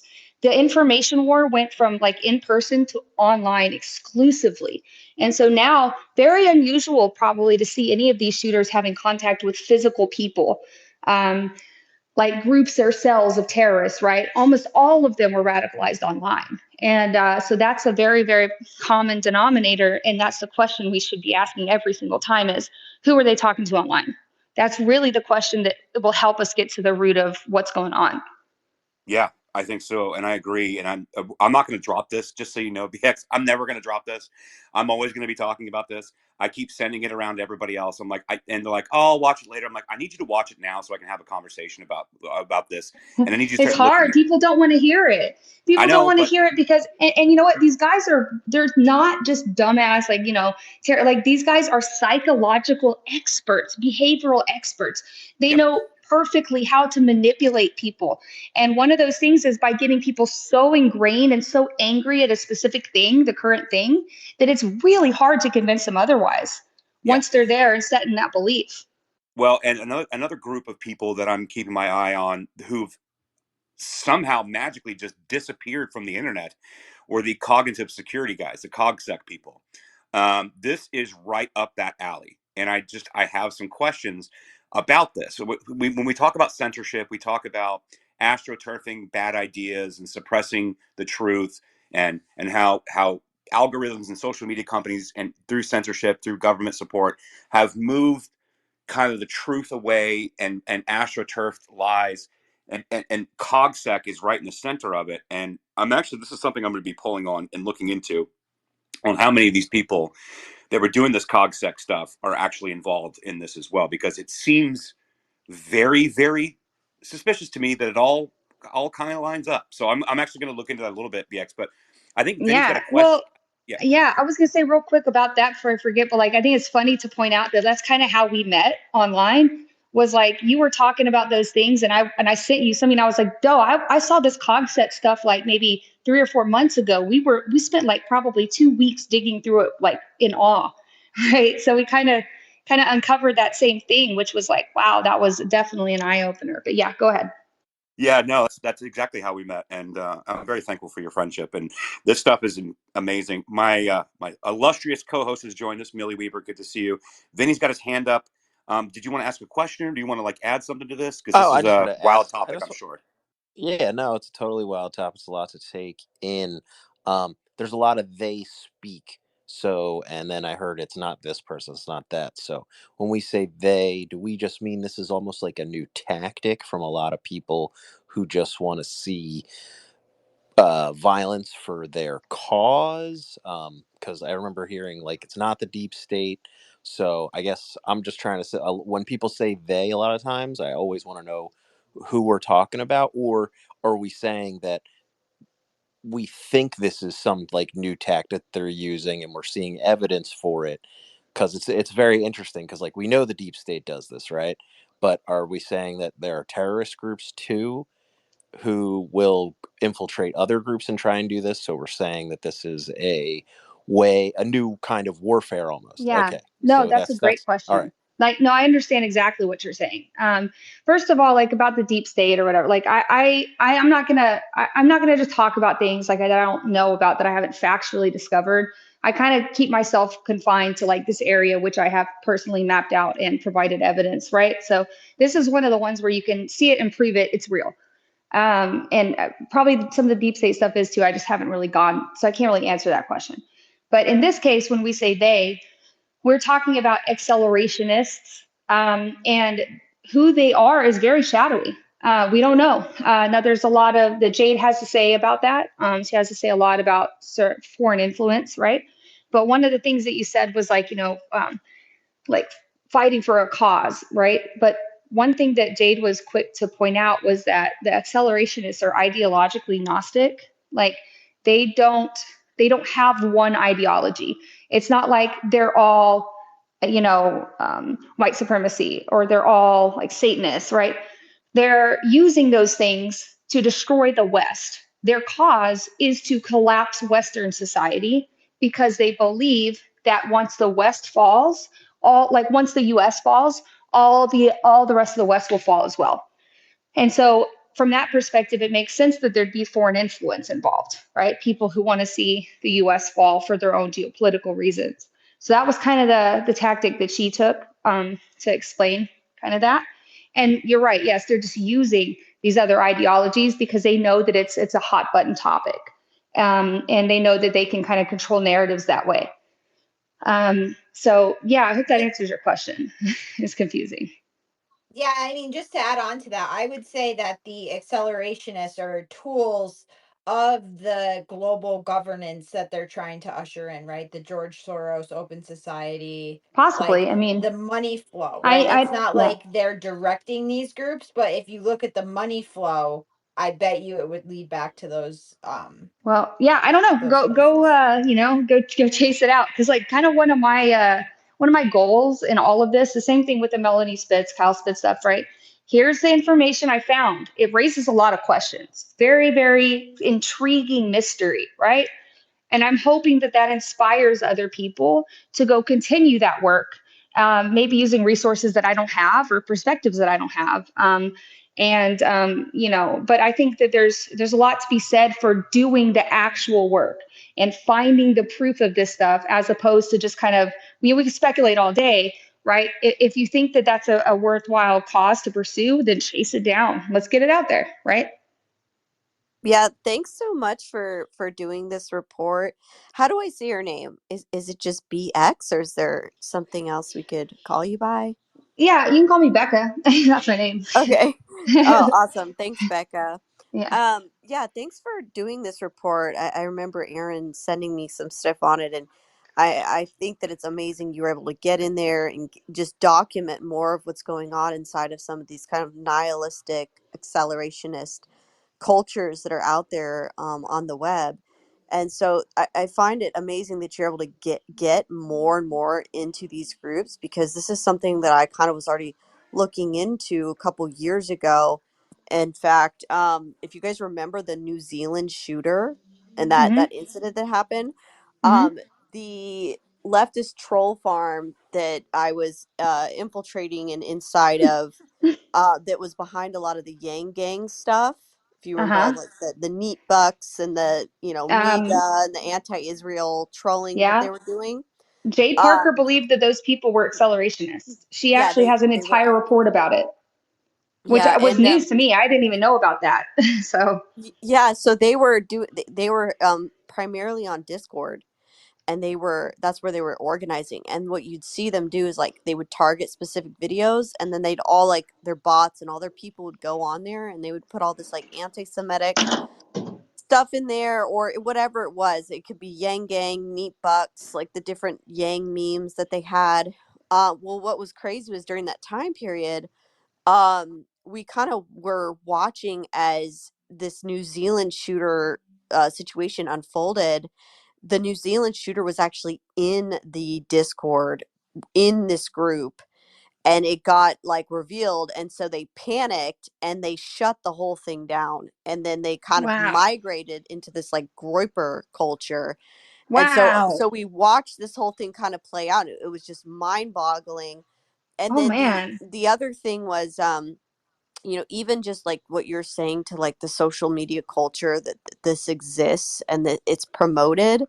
Like, mind you guys, they have all of this advanced censorship technology that's supposed to go after terrorism. It's supposed to go after harmful content, and it's supposed to go after, child pornography, things of that nature. But instead, they've just weaponized it to go after political conservative speech that they don't like. And then they allow these pockets of nihilistic incels and accelerationists to just flourish, even still, like on YouTube. If you go look up some of the different they have like videos, music videos, some of the like kind of vape. Oh, she got a phone call.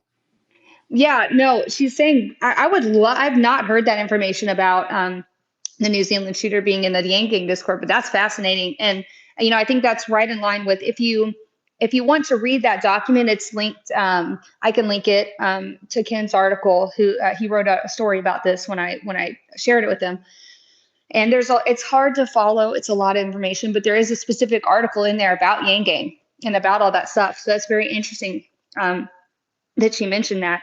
Yeah, And she's on. Like, yeah, yeah, and it's yeah, just so it's full circle, Becca.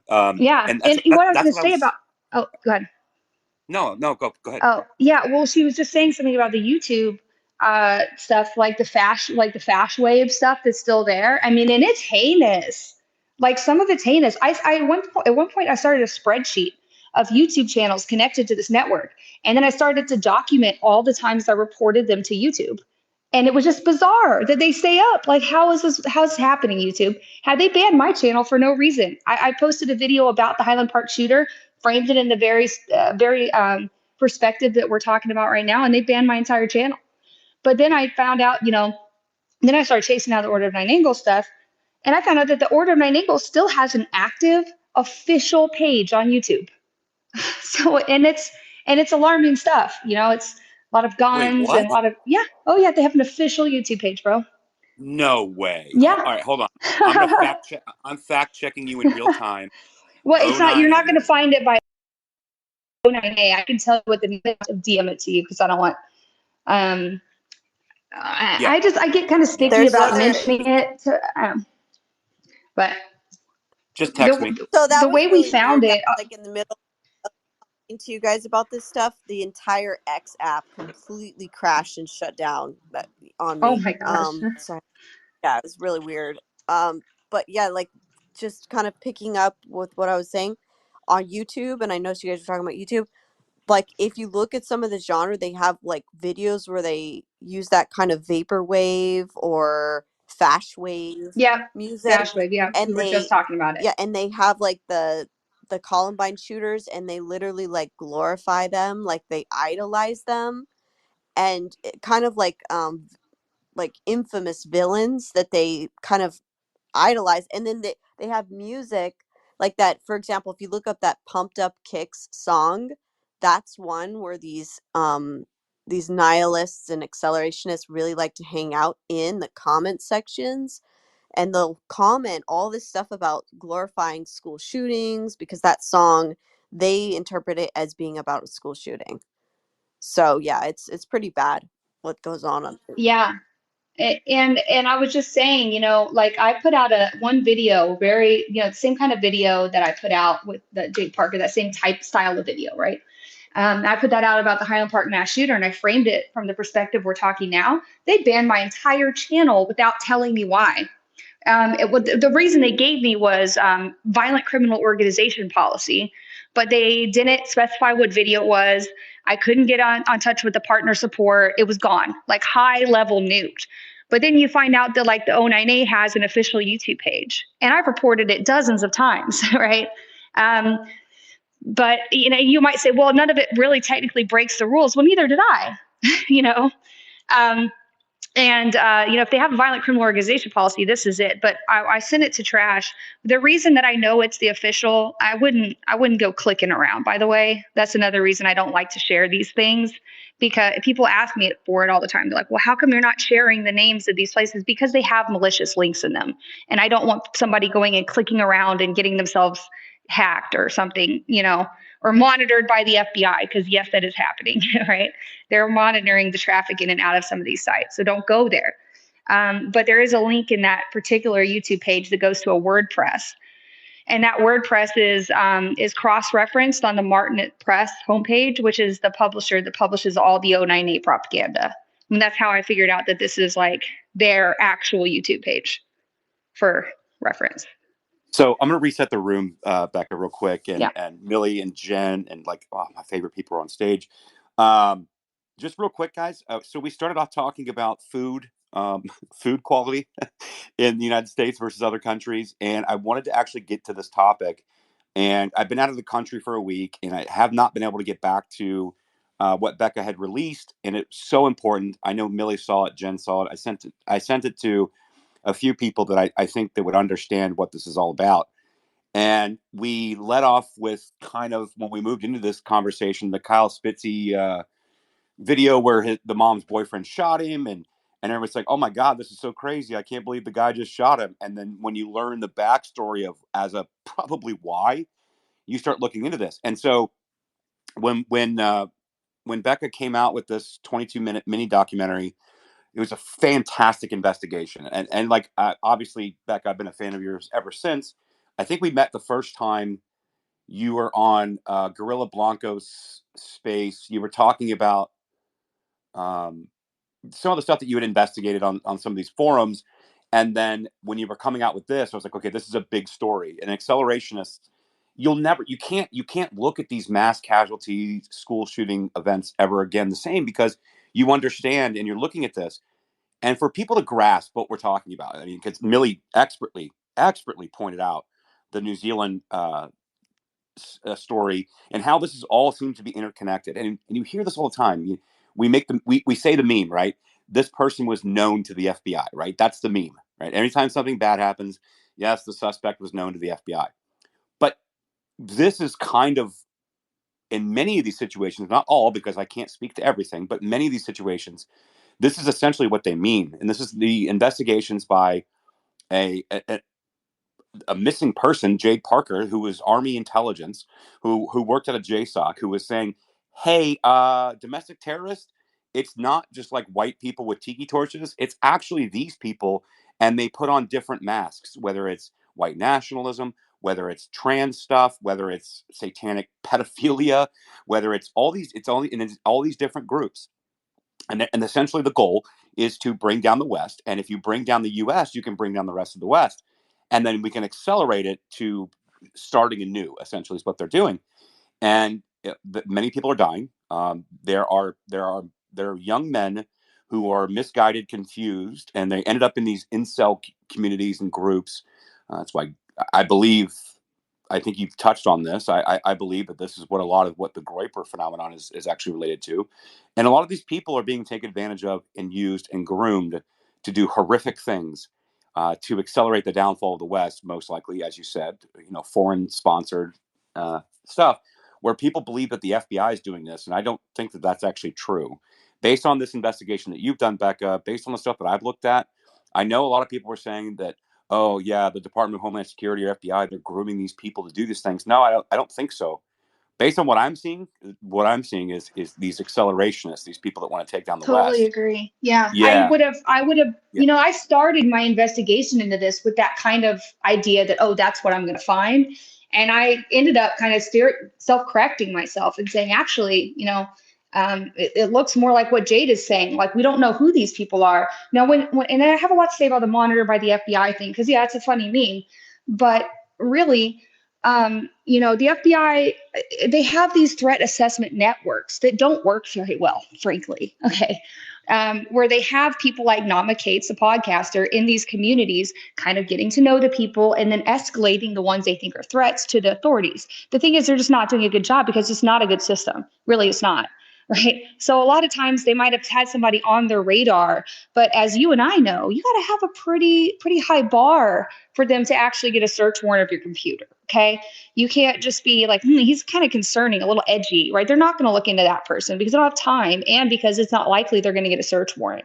And so you got to kind of give them a little slack, right? It does suck because they missed that one. They failed, they missed it, right? But it's not like, that's not an indication to me of some deep dark conspiracy. That just to me shows that, like, yeah, people were concerned about this kid and they were escalating it to the authorities. But people often don't do a very good job of doing that. It's like the other day, and I'll talk about this in a second. I got to go at my door. But when I called the Fusion Center about that guy who was about to kill somebody on X, right? And they stopped him. They called me the next day and said, we got the victim to safety. That's the process working as it should. So, Becca, Yeah. do you want to talk about that on this? I mean, like, I wasn't going to bring it Yeah, up. give me like a couple of minutes. Oh Sorry, I shit! gotta go All right, mute so for a guys, second. yeah, like guys, this is Trash. so. Hang on, real quick. I wasn't going to go there because I told Becca that I would only talk about things that have been publicly reported. I'm not going to talk about anything that is going on behind the scenes. But this story is absolutely crazy. So if she wants to talk about it, let's do it. Vinny, go ahead. You bust it in. Oh, I just wanted to say, how read in is she on the stuff that Millie and you have found with and stuff like that? Somewhat. I think showing someone that network could try and, because it does, the So accelerationist thing, I understand that can be a weapon that other people can use, but it really does, what I mean? I wonder how these trails lead back to the well, and that's actually a WEF. good point. And that's actually a good point. I want to get Millie's take on this, based on the stuff that we're talking about in these acceleration networks, the O9A and 764. And the January 6th pipe bomb. Because remember, the reason we're talking about January 6th pipe bomb is because Jade Parker herself put out one of the last things that she put on social media says, I have proof of who the January 6th pipe bomber was. And then she disappeared. And all the investigation that Millie did with the Sunrise movement, the Sunrise Zoom calls, and the government officials and the horizontally aligned leftist affinity groups like Shutdown DC, BLM, Antifa, Sunrise, all these groups had conspired on, for January 6th to prevent Congress from meeting. That way you couldn't hear the alternate slate of electors and all the voting irregularities.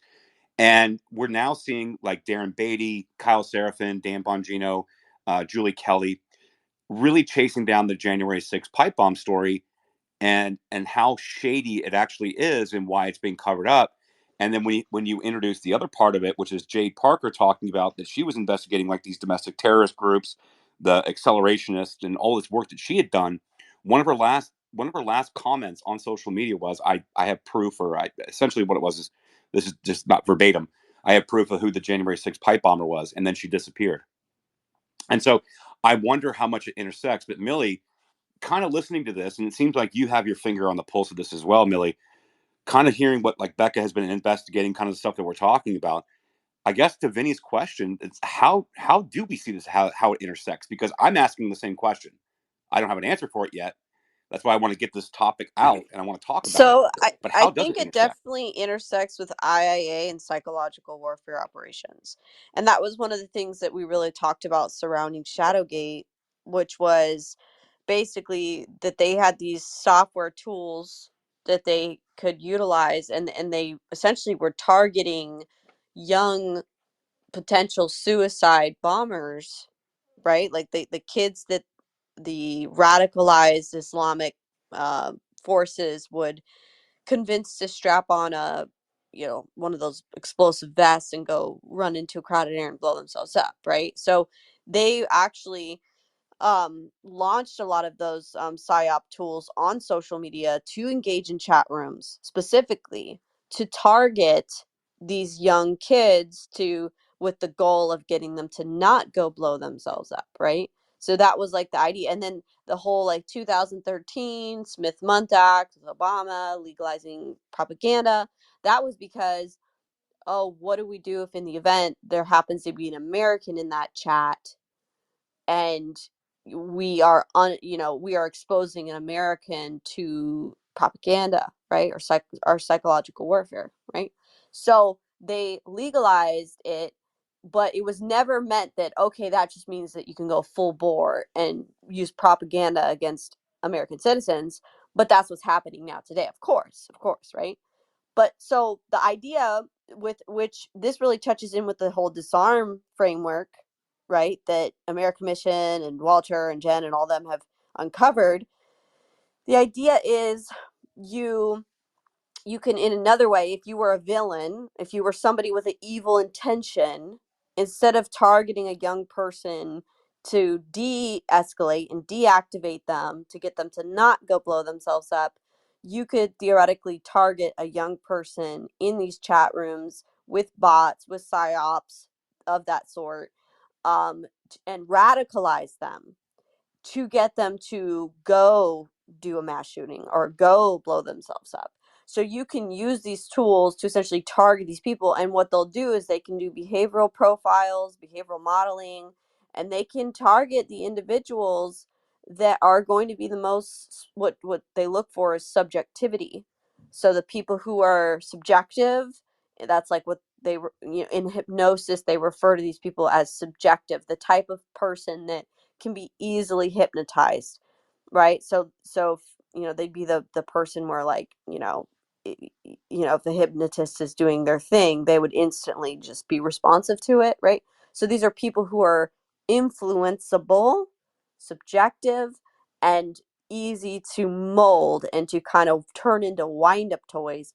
So yeah, they can absolutely target. And I think that's kind of where it intersects. It intersects with psyops, psychological warfare, and obviously they're using psyops for political means as well. Damn, dude, I'm not trying to interrupt you, but like, I have a total crush on you now. Sorry, go ahead. Thanks. The hypnosis thing was like, I was like, dang, dude, this woman understands me.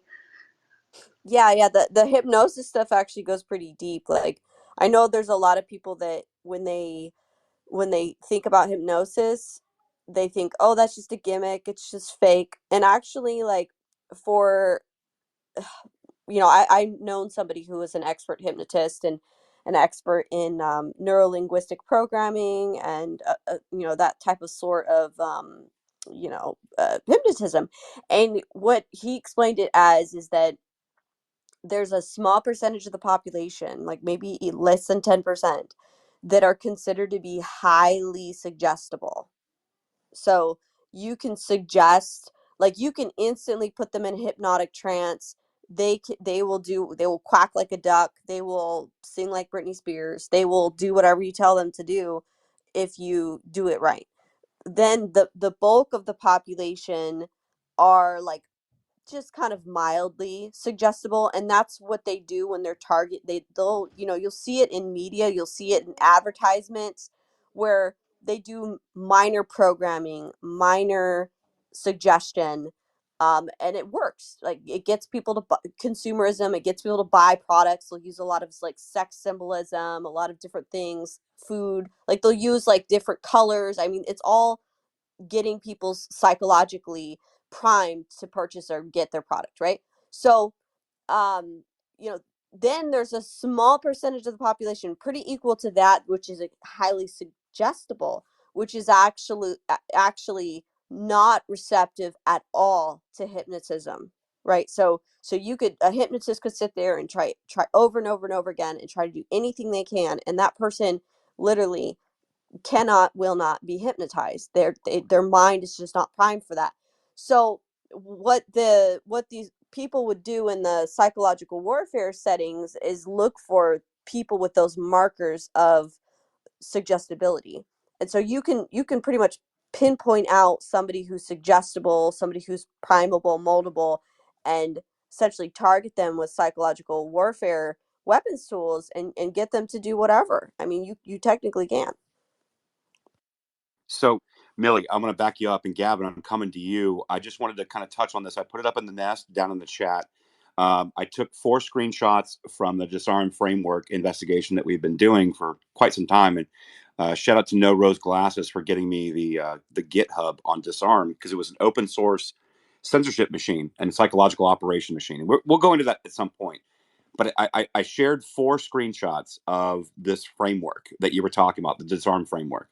So these were the actual psychological operations that they were running And one of them was called intimidate, right? So it was coerce, bully, or frighten the target. An influence operation may use intimidation to compel the target to act against their will, or the goal may be to frighten or even terrify the target into silence or submission. In some cases, the goal is simply to make the victim suffer. So we'll go through that here in a minute. But Becca, I think you've got to go. So did you want to leave us with any kind of like final words here before you got to take off?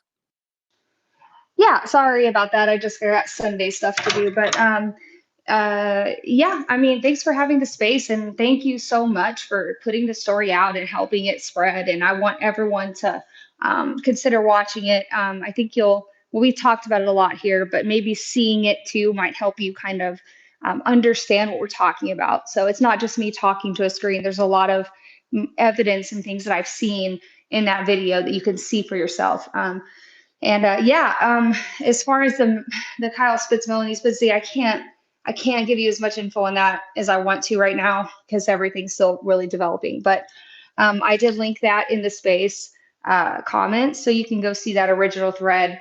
That's the one that's linked here. What was linked about from Ken Silva. You can kind of go through both of our reporting on that and see what's going on. Because guys, I just got to tell you, like, I've seen some messed up stuff doing this kind of work, but this might be the one that gets me to go to counseling. Like, I mean, it's horrific what they're doing to these kids. It's it's so evil. It's just there's no other word to describe it. Well, And but before you go, Becca, you were going yeah. to tell a story about how you basically averted a mass casualty event. Yeah, if you want to tell that before. Yeah, All right. yeah, sure. Well, I monitor the main incel Twitter account, um, and I found somebody who was kind of posting stuff that seemed concerning on their thread. So I went to his page and noticed he'd had about 200 tweets in about an hour about how he's going to brutally murder his ex-girlfriend and how he's about to go rock this campus, potentially being, referring to a mass shooting. Um, and he had posted pictures of the girl. And so I found this very concerning, right? Like I see a lot of people shit posting online, but this one seemed very concerning and imminent, right? That's what the police want to see. They want to see imminence. Because he's saying, I'm about to go do this right now. So I use my knowledge of these fusion centers, which are really dedicated to counterterrorism, which get taken a lot more seriously than like your local police will do. So I called the Fusion Center here in Texas, and I just gave them this anonymous information. The kid had privated his account for some reason, like by the time I called him. So luckily I had archived it all. I was able to send them that evidence. And because because I did that, the next day they called me back. It was the University of Alabama. They called me, the police department, and said, we got the victim to safety, and it asked for me to send the evidence again. And yeah, they found him overnight, like in a 12-hour span. So it's pretty crazy. But that's the system working, really. Unfortunately, the FBI and other people like that, they should be monitoring those channels like I am. I shouldn't have to do that. They should be doing that. They need more resources on the ground, monitoring social media, like for actual terrorists, right? And they need to just kind of let go of this other kind of ancillary political stuff they're doing, and then we would have a lot less mass shootings possibly. So, sorry guys, I gotta mute because Yeah, I got my. I'll add to that, Becca. Thanks for joining us. And so what she was talking about was that essentially this guy had created his Twitter handle in Incel Twitter, and he was basically pointing out that he was going to go murder his ex-girlfriend for breaking up with him, and he was going to rock the campus, meaning Tuscaloosa, University of Alabama. And it seemed to be that he was not only going to take out his ex-girlfriend, but many other people with him. And she contacted the Fusion Center, and that was they got her to safety, and they got him. It was pretty crazy. I wasn't going to bring that up because I was like, this isn't public stuff, so I don't want to bring it up, Becca. Like whatever you want to talk about, we can talk about. But that also happened at the same time. So this actually happened in real time. I don't have faith in our institutions or FBI, but I can tell you that even with my limited, it sometimes works. It sometimes works, I guess. And I think that her point was, why does she have to investigate these things? Why can't it be done through the FBI? So, but that happened. Yeah, that happened in real time. I think I was sending it to trash as it was happening Yeah. too. Yes. Yes. So yeah, So man, crazy. it's crazy, man. It's these guys are really they're screaming for help. It's a cry for help. They're out there when they're doing that. That's when it's like, okay, at least we've got them yelling on social media about it. They're not just like covertly doing it, right? Or in a Discord server, right? Well, So this is just one of those cases where maybe we got lucky. well, and remember, and Becca, so you guys don't remember, and Gavin, you had your hand up. It's down. I want to come back to you because I want to continue this conversation. This is like one of my, in my opinion, one of the most interesting topics that's going on in our country today. But you guys remember there was a guy that was going to go kill like Supreme Court justices, and he had like a backpack full of like weapons and zip ties and all these things, and he ended up not going forward with it, and he turned himself into the police. There's also another story that Beck and I were talking about where the kid was going to go do something and ended up ending his own life because he didn't want to follow through with it. And I just have questions of whether or not he's connected with these incel forums that or these forums of accelerationists, and they're producing at a mass scale all of these mass casualty event type people. And some people are kind of like snapping out of the programming, is what I think the TikTok was talking about. They snapped out of the programming. They're like, well, okay, wait a minute. Nope, I'm not doing this. But the kid that turned himself in, that was supposed to go kill the Supreme Court justices, you kind of look at this and you're like, well, that makes sense. Or the other person that ended themselves before they did something heinous. And you're like, wow, I think it's related, Becca. And I know you have to go, but do you understand what I'm saying here? Yeah, she's got to go. All right. Yeah, Gavin, go ahead. Sorry, guys, I All gotta right. take off, but I appreciate you guys having me, and thanks, Trash, for everything. And yeah, just go check out my pinned tweet or the one that's um, in the comments, and just follow along. Welcome to the ride. It's a crazy ride. So Holy shit. thanks for having me, guys. Thanks, Becca. See you later. Go ahead, Gavin. So notice that we never hear about accelerationism, right? But what you need to understand is this is actually the key. Accelerationism is the tool of global government. And here's why. Left-wing extremism and right-wing extremism are the two opposing sides of the axis of revolution, right? So it's interesting about it. Think about like our Earth rotating on an axis, right? It's rotating, right? And the axis of revolution is where the acceleration is. So you have a pole around which the acceleration rotates. And what's interesting is sun will rise on the east, set on the west.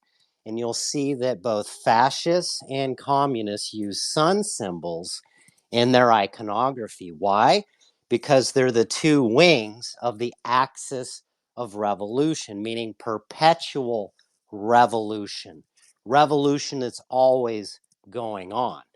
So once you start to unpack that, you can see how they'll use these sun symbols and sun iconography in their in their logos and stuff. And so what's interesting is that's part of the reason why we put our eyeballs on the sunrise movement, because they were continuing to carry on that use of the axis of revolution iconography.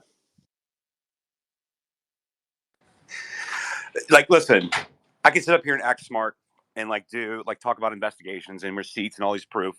And then Gavin comes up and he's just like, yeah, so, I have a fleeting thought, which is completely fucking intelligent and brilliant. And of course, I love Gavin, man. You're awesome, dude. Go ahead, Grump. Well, it's not a fleeting thought. That's actually the way it works. Like, go look at the Communist International, right? They have right there the axis of rotation. They show the North Pole, or the swastika.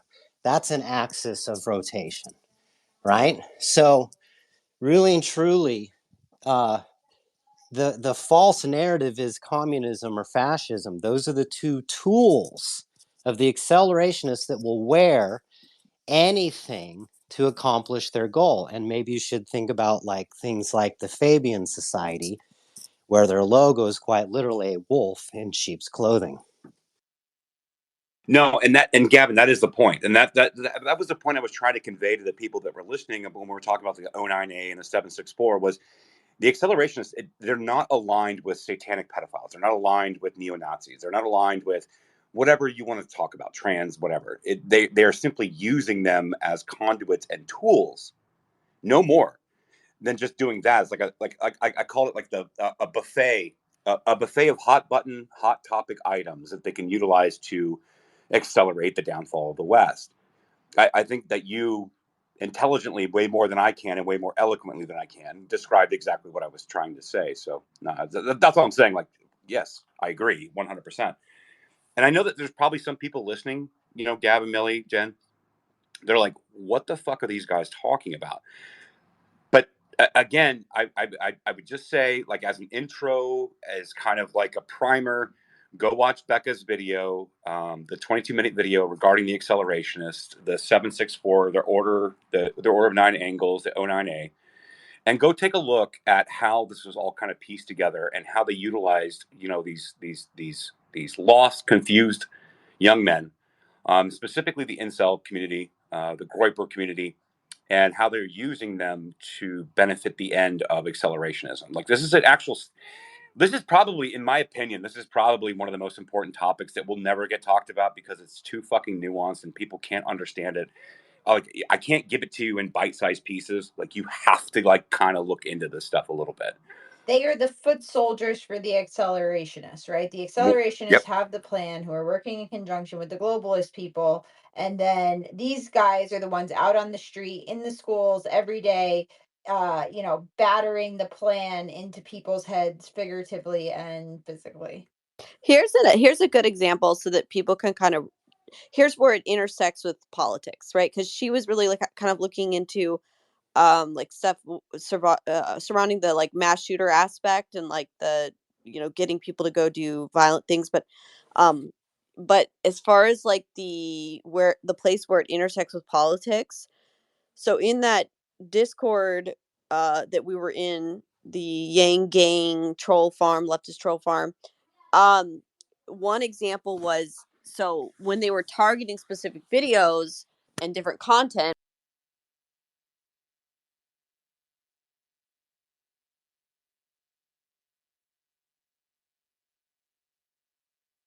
obviously, like during that time period I was working for InfoWars, so we were very much focused in on that. And I also saw that they were targeting some of my videos, but they were targeting the InfoWars stuff with a bunch of very radicalized anti-Semitic posts. Okay. And I'm thinking, this is really weird. Who's doing this? Right? Like, who is doing this? And inside it, they had this little like paper that made it look like it was almost like a booby trap. Like, if somebody got in there and found it, that they would put it out and think that it was real. But it was like a little credo of like pretending that they were Jewish or whatever, and that they were doing this. And it's like, no real Jewish person's going to write something like this. Like, it was just so stupid, but it was like a laugh, like it was LARPing, you know? But so what I saw happen though was, at the same time that they had done a huge push to target specific content with anti-Semitic and other radicalized posts calling for violence, this, that, and the other, um, you had Oliver Darcy and some of these other big leftist media pundits calling for the banning of the people, including InfoWars, right, that they were targeting with this troll farm, right? So, and the excuse was, look, they're creating a platform or a place for radicalized anti-Semitism and radicalized speech and calls for violence and this, that, and the other, right? So they were using this kind of army of people to do this and to create this kind of, but at the same time, you have to think of this way.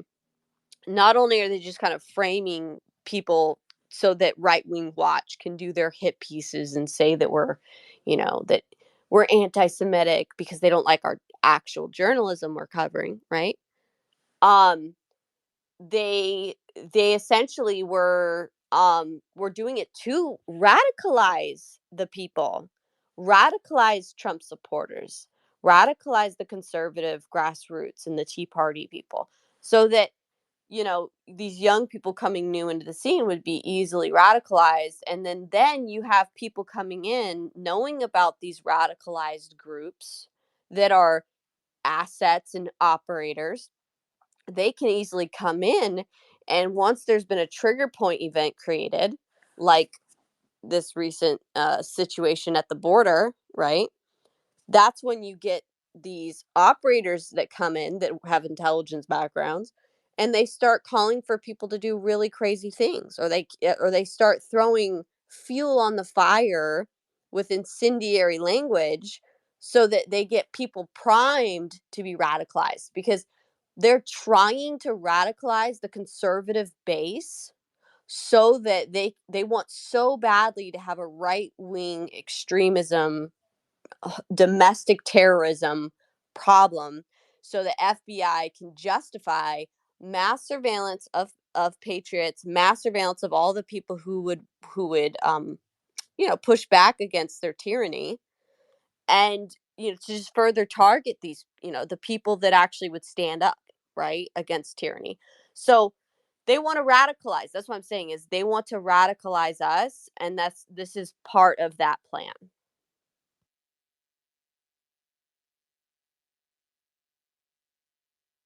Yeah, so I guess that was a mic drop. I can't hear It you if you're was. talking. No, it was. I was texting back. Ken Silva is getting attacked by a bunch of people that are saying that like satanic cults should be okay because freedom of speech or whatever.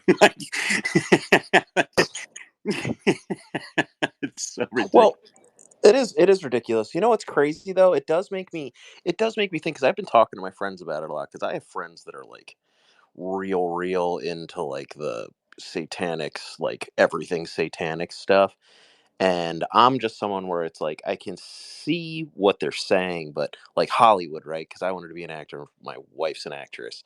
Um, like looking at it, I think there's a lot of people who LARP into like these certain things. Because say you're non-religious, right, or something like that, but you know that the people who are there are playing with satanic things. I wonder if the suggestible stuff, like I wonder if sometimes, by them knowing that what these people want, they're able to turn a lot of these people violent by offering them certain things and stuff like that. Because my thing, so anyways, the way it relates is when I always think about it, when I have my friends being like, these people all believe in Satan and blah, blah, I'm like, I think a lot of people just go along with it because they know that some of the people they serve are into it, are into LARPing it and all that kind of stuff. And because if you don't believe in a spiritual world, then who cares if you're quote unquote worshiping Satan? I'm just here to try and get my role in this movie. Does that make sense? Well, yeah. So like, I think you're onto it. And Malcolm, thanks for joining us. My homie Malcolm's up here, but we've been talking about a lot. But I think ultimately what we're talking about here is that these accelerationists are using any kind of movement that actually has like dedicated following to it, right? So you've got like neo-Nazism, you've got satanic pedophile, whatever. You've got all these things, and they sound like crazy conspiracies, but it's not. Like there's people that believe. Um, there's people out there that are trying to make normalizing pedophilia. That's why they're trying to put like maps as a thing, minor attracted persons. And you've got people that believe in the Church of Satan because, right, they worship self versus worshiping a power greater than themselves, right? This is just a dichotomy of I would prefer to like worship self. I'm agnostic at best, but I also think that there's actually no God, and we're all just here floundering around, and therefore I'm going to put weight behind and put my movement behind something that would be greater than myself, but that's also centered around self. And then you have people that believe in neo-Nazism or whatever it is, or the replacement theory stuff, all that crap. And these accelerationists use these different communities that have dedicated following to then radicalize within those communities to then ultimately create, violence, chaos, and mass casualty events. Because the ends are that the West is going to be falling, and we can't do it slowly. We got to do it fast, so then we can reset and rebuild society. Um, I'm not even convinced that there's a lot of people that are altruistic in that kind of belief. I'm convinced that it's foreign interest that is using social media and like what Millie was talking about, like very susceptible people to this kind of rhetoric, and they're radicalizing these people to accelerate the downfall of the West. And that's ultimately, I think, what we're talking about here, Vinny. But like, when you start talking about like how there's a satanic cult called the 764 or the O9A is what we've been talking about, the Order of Nine Angles, and these people basically groom people on social media, usually using mostly like the incel forums or like the groypers or whatever. Essentially, they just use whatever cause can be. So it doesn't, there's no real belief. It's a nihilistic point of view. They don't believe in a power greater than themselves. And they believe that the West is heading towards a downfall. And the way to make it happen quicker so you can rebuild anew is to make sure the United States goes down. And they're radicalizing people doing it. And I think the FBI is completely, wholly unprepared to handle this. Department of Homeland Security is completely, wholly unprepared to handle this. And it's happening in real time. And I can't look at any kind of like mass shooting or mass casualty event the same ever again when you see this evidence, when you see this information, because they're going to use it. And I don't know, Vinny, like, I don't know how to address this. We've tried to have a space about it. I had Becca in here earlier.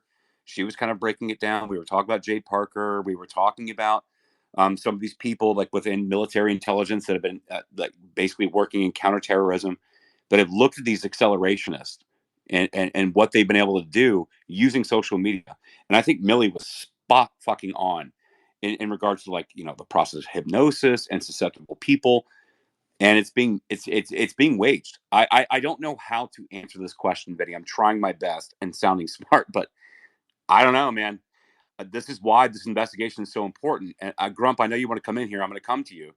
But I'll just say this. I think ultimately people would rather have nihilism creep in. They want to believe in a power greater than themselves.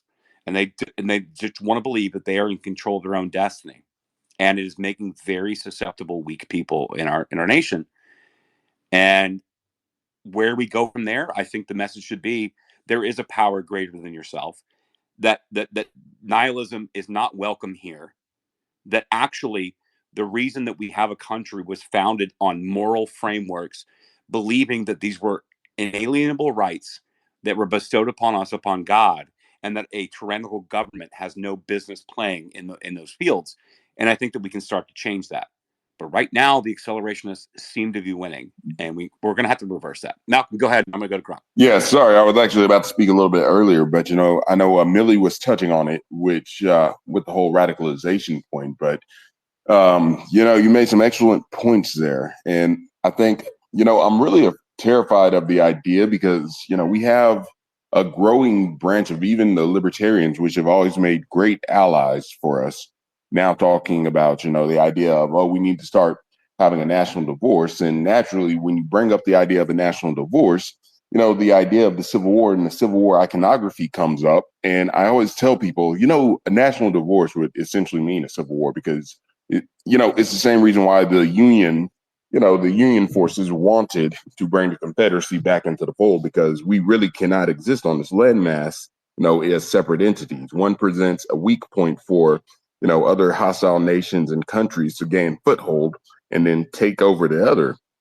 So when I always do that, it's like a lot of the pro-liberty side, generally the more pacifistic, these were the guys that followed the teachings of Justin Raimondo and, fought against the whole National Review type neoconservatives and whatnot. But now they're talking about, national divorce, which then leads into the accelerationist talk of, okay, it's civil war.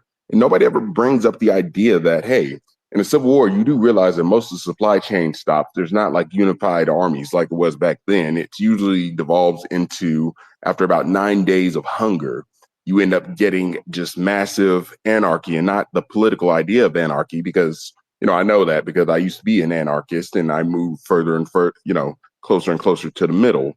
But, it's not like self-governance. It's like literal roving bands, take what you can get. The rich offer money and, build up private armies. And then, people are basically just colonized based on whoever has the most resources and the most guns. And typically that comes from the politicians that have been stealing money and amassing political favors. So it's like I bring this up to say that, we need to fight back against these ideas, no matter how romanticized that the idea of a peaceful breakup of the country is. The alternative of existing with these people is actually way worse than, simply having to go through the veneers of legal process and all of this to, combat the left. Like, would you rather just start fighting against your brethren for scraps and, there's no power, no electricity, no internet, you're having to fend off foreign attacks because all social order is broken down because people can't govern. And that's things that people don't really think about. And I think we do need to consider, especially when we talk about, the Supreme Court now being in a situation where everybody, left or right, really wants to ignore it. We're fast approaching that turning point where one bold state or one maverick, politician is going to say, screw the Supreme Court. Let's, screw the Supreme Court. We're going to do this, and it's going to go against the will of the red states. And next thing you know, you're going to have a squabble that can only be solved with, secession. And that, unfortunately, is not what you want, especially when the Fed is highly, highly motivated to, do any and everything it can to destabilize all liberty-loving movements that might have good intentions. So just food for thought there. No, it really is, Malcolm. And actually, those are great points. And that's kind of what. So when we started the space, we were talking about essentially. I brought Becca in, and we were talking about her investigation into the accelerationist movement and how they attach themselves to like Satanism, or they attach themselves to neo-Nazism, or they attach themselves to whatever. It's just whatever the current thing is that they can exploit to accelerate the downfall of the United States. And now we're seeing it in mainstream in real time, where you're talking about when we're seeing what's going on with Governor Abbott down in Texas, and how 20 plus states have signed on saying, oh, no, we agree on sovereignty, and we're going to send National Guard forces down there to protect the border and all these things. And people are talking about civil war. This is the acceleration of wet dream, right? If you destabilize the country and you create a civil war scenario, I don't think people really understand what it means. And I think you were trying to, I agree with you. I think you were trying to convey, like, dude, that means you don't get to go to the store and get your shit. It's now cut off because there's no interstate commerce. Now you don't get to go do X, Y, and Z. It's cut off, like it's done. And I think that's the goal of many accelerationists. And like I was talking about ANCAPs and anarcho-capitalism earlier in the space about this, because I was like, it's not the same thing. And if people, No, it's not. yeah, it's not. And if they start prescribing what accelerationists want with what ANCAPs or anarchism wants, like Michael Malice or many of these other people who make compelling arguments, by the way, that's not the same thing. There are accelerationists that are probably foreign funded that would have our country be broken apart, be split apart. And the way to do that is going to be some kind of fake civil war. Like, while you have all like the beautiful people that are on Instagram, and they have all these filters and all these nice things, and I travel, I'm a passport bro, whatever it may be, that's not actually how it's going to work. It's actually going to work where most people in this country are not prepared for what that would look like. And yet these accelerationists absolutely 100% want a civil war. And that's why it has made it to the mainstream. And I'm concerned about it, Malcolm. I think you're hitting on the right point here.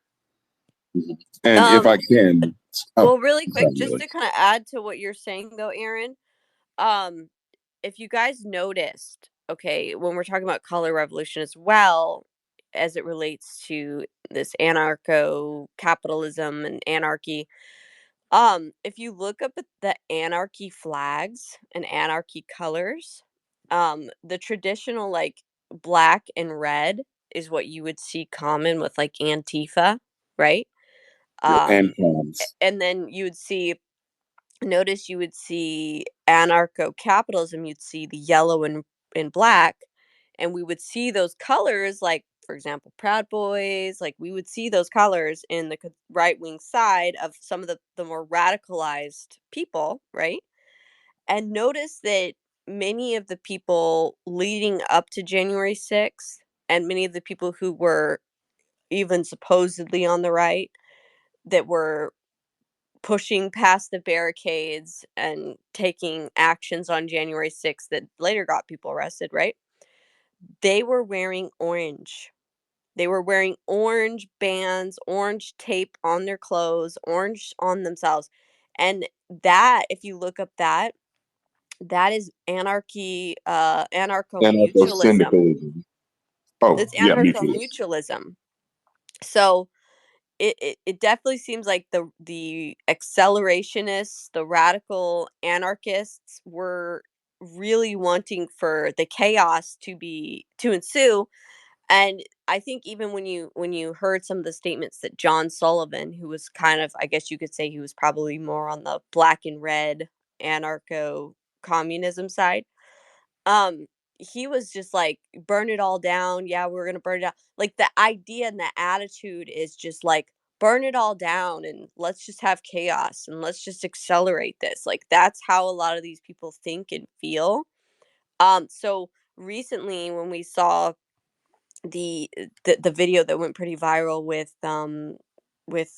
Alex Jones and Ivan Raiklin, and they're on there and they're talking about, oh well, it would be so great if Trump was assassinated, because then it would just, everything would just happen so quickly. And that now, whether they're doing it intentionally or not, that feeds directly into the accelerationism that we should be weary and worried about, because this is what the accelerationists, the anarchists want.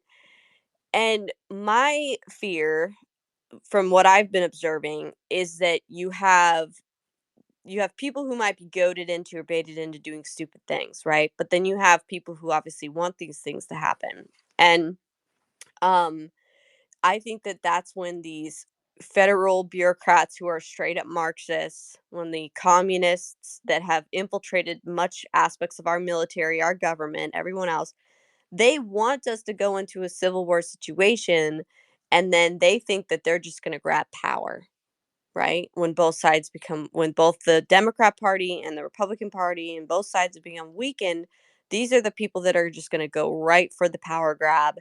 And believe me, there is a definite rift between the Democrat establishment and these progressive Marxists at this point in time. I mean, they're protesting Joe Biden right now. So, just food for thought. That's fire food for thought, because like that's absolutely correct. And like I don't think people really understand. Like, listen, we can have our retail politics spaces, we can have retail politics discussions, we can have whatever we're doing on Facebook, and be like, okay, well, Joe Biden said this, well, Donald Trump said this, and all these stupid things, right? And then we look at a lot of these like mass casualty events, and what we were talking about in this space today with the accelerationists that have attached themselves to like these neo-Nazi movements, these satanic movements. They've attached themselves to the trans movement. I'm fairly confident if we ever saw the manifesto out of Tennessee, we're probably going to see the same characters and people show up that radicalized that person to go and shoot that school up, the same way that we saw what happened in Charlottesville. We already saw that. We have evidence of that. That's why Becca was here earlier. We were talking about it. The same people that would have us believe that we're on the precipice of civil war when we're not. The same people that would have us believe that the open borders are moving terrorists in, and that like there's going to be a mass casualty event in 2024, and then thus we need to suspend any kind of liberties in this country. These are the same people that have been operating for years. This is why Jade Parker, who was the military intelligence analyst who disappeared after she made the post essentially saying, I know who the J6 pipe bomber was. I've been involved in this in these communities, and she disappeared. That's why we're talking about it. Because when you look at these mass casualty events, these school shooter events, they all seem to revolve around like the incel community, or like these very disturbed, confused young men, and they have fallen into these communities. And these accelerationists have moved their way in. They then exploit those communities, and then they convince these kids that like you need to go out and do X, Y, and Z, Highland Park. You need to go out and do whatever it may be. And the goal of accelerationist is to essentially crush the United States, because once the United States fails and it falls under these pretenses, then the rest of the world fails, and then we can create anew. And even like the anarcho people, like Michael Malice is smart. He's a good guy. Like he's not ridiculous, but that's been co-opted too. Even Roseanne Barr made a really funny thing on Tim Pool talking about we're not going to have elections. You got Eric July going out there and making the Rippaverse, and he's a really good dude. He's made comics. He's done all these things. And then this anarchism, this anarcho tyranny that has been highlighted by people will be perverted by these accelerationists. You're even seeing it on Twitter right now. Like if you go out there and you look at some bios, it'll say E/AC, right? That's not what accelerationism is. These people are going into very, very devoted and and controversial communities like neo-Nazism and satanic pedophilia and all things, and they're pushing these kids, these young men, into doing something like a mass casualty event or a school shooting or whatever. You can't look at these things the same ever again. This is why we have this space, Millie, and you're spot on. Like, of course you're spot on because you're so smart. But this is happening. And so I think we can take our country back by not having civil war. I think we can take our country back by not having like this stupid retail politics conversation. And I think we can take our country back by not doing something fucking retarded as in J6 or everything else. Malcolm, go ahead, and let me get the rest of the hands. Yeah, no, I didn't want to, like I said, not too much to add, but I will say that yes, you guys 110% correct. Millie, your research on the anarchism space is great. Again, all of those colors stand. I always get syndicalism and mutualism kind of mixed up because it's like at that point you're sort of splitting hairs, and then you have the anarcho transhumanists, and then the anarcho the environmentalists, and it delves into holes of pretty much the same thing. People who believe that out of the chaos will arise their new order. And I've seen this several times when I was an ANCAP myself, arguing with the anarcho-communists, which, when we think about traditional Antifa, those are ANCOMs. ANCOMs have always been sort of the crazy, the garbage pail kid looking people that just have no concept of, essentially what self-governance is. So they, of course, arise to something sort of stupid like that. But, I just want to say that the situation that we're in is very similar to the situation where I think the Bolsheviks and, Vladimir Lenin and a lot of the people who would then give rise to the actual communist scourge that has plagued us were at during World War One. If you remember during the early days of World War One, everyone thought that this was going to be an easy war. Otto von Bismarck and Kaiser Wilhelm, they all believed that it would be over. They'd send their people home. It would be over very quickly, and they'd be back by December and whatnot. The only people who got what was happening correct were the communists, who would correctly pontificate that the Great War would be something that would tear apart empires and rip apart the old world order. And from there, they would be able to rebuild anew. So I just say that to say that this accelerationist movement, the idea that we can simply push towards, a split or push towards a deconstruction of the existing order, if anything, you're just going to give the country to the communists, because those are typically the people that are promising free stuff and ironclad rule in a land that has none. Malcolm's so right. Jen, go ahead. Malcolm's so Yeah, right. Trash, just to add on that, I mean, I would argue that although these groups are all separate, they're all working together, uh, kind of in lockstep, right? They have their infighting, but they're all working towards a common goal. And I remember when we were doing the undercover reporting for Breitbart outside the RNC and the DNC and some of the big protests that were happening, we literally sat down and talked to like one of like the anarchist people who literally gets paid by Soros to go around the entire world and cause anarchy in all these countries. Like this is something that they talk about, that they're literally getting paid for. And that's why I say like that these groups are kind of like the boot soldiers of this globalist order, and they're the ones who are ushering in the plan that they've put into place. There's a lot to it, and we get mistaken by thinking that all of these groups, although they have separate names and they have separate, like, oh, this anarchist, this and it might be separate, but they're all working towards a common goal. Where us on the right, like, we're very different, we're very splintered, and at the end of the day, we don't work towards like a common goal like the left does. Damn, Jen. All right.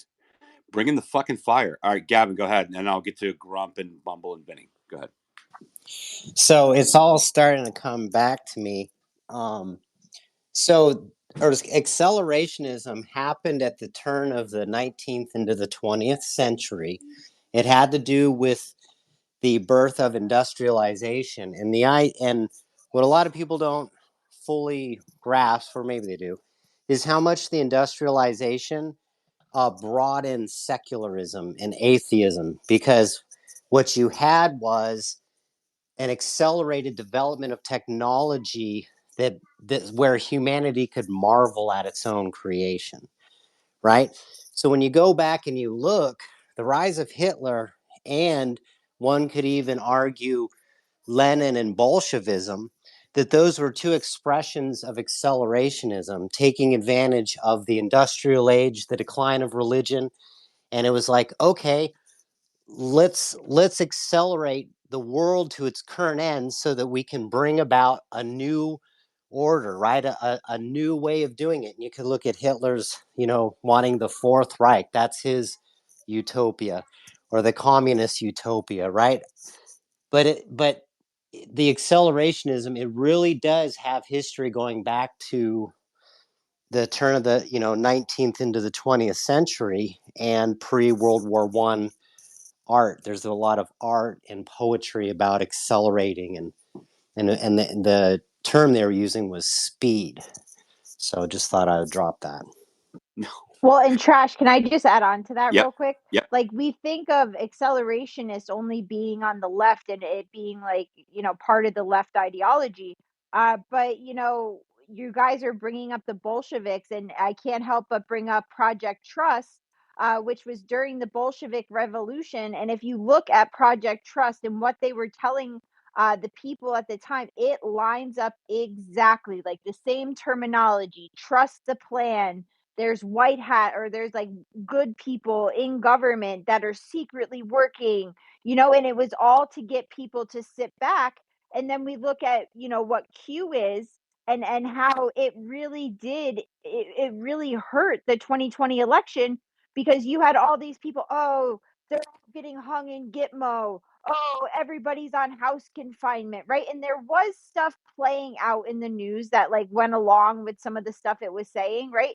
But you look at the broader plan, and all it did was make people sit back and be like, oh, trust the plan, trust the plan. And what was really shocking is that these were Christians, right?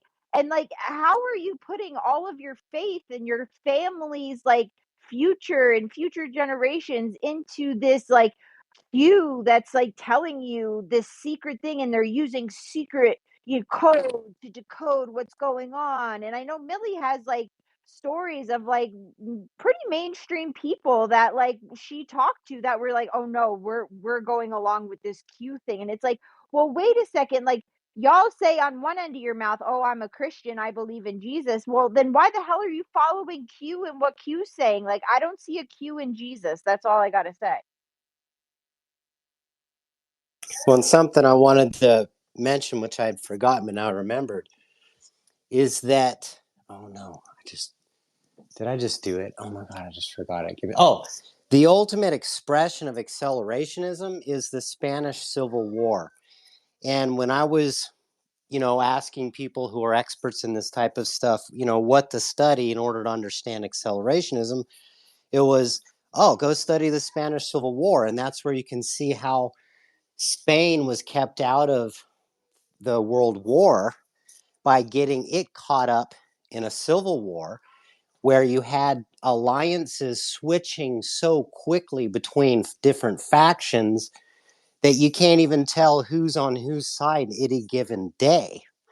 And so that's the goal. Like, if you want to know what kind of revolution we're going to get, it's not going to be a classic one side versus another. It's going to be something that's basically, a better term for it is permanent destabilization, where you have warring factions, more like, third world, what would you call them? Like tribal, Yeah, like people that control, like a warlord, right? Like basically like you can Afghanistan under the Taliban. exactly. I mean, people are constantly showing, look what Afghanistan looked before whatever. Yeah, before we used our intelligence community go and destabilize. So it's the destabilization of the United States that the accelerationists are bringing forward. Yeah. Yeah. Like these fucking people, like they really think that they can actually like push the West into like some kind of like depression or undoing Or and civil war. in civil war. Exactly. Right. Exactly. Like it's not gonna happen. Like you guys are Well, yeah. Trash, what I wanted to inject in was it seems natural that these things happen, right? Because if you study the history of Japan, how many times has Japan united and then balkanized and then united and then balkanized? Like they've done it a lot, and I think that's the reason why some people are hoping for some type of peaceful divorce if, say things seem to be in reconcile. Say Joe Biden somehow wins the election, or something horrible happens, something like that. That's when I start thinking about, like, it might be one of those things where some states have to do it just to Yeah, but preserve our way of life. Yeah, but Vinny, I think we need to like change our worldview, right? And I think like after World War II, right, with the League of Nations and the forming of the United Nations, we can't look at the world operating as independent countries from that point on, right? There has always been a overarching global order that has tried many times to form a one world government unsuccessfully, right?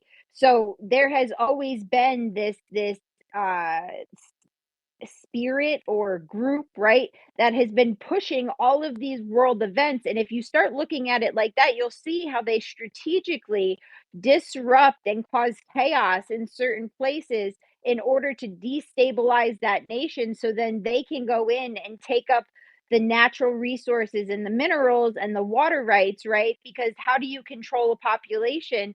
You have to control those three things in order to control the population. And once you do that, and that's why you see the Rockefeller family forming stuff as like the Nature's Conservancy and the Sierra Club, where we are seeing a lot of this anarcho terrorism and these anarcho people come out of, because it's ultimately that global world order that is pushing us towards a actual global world order, and they just haven't been successful up until this point.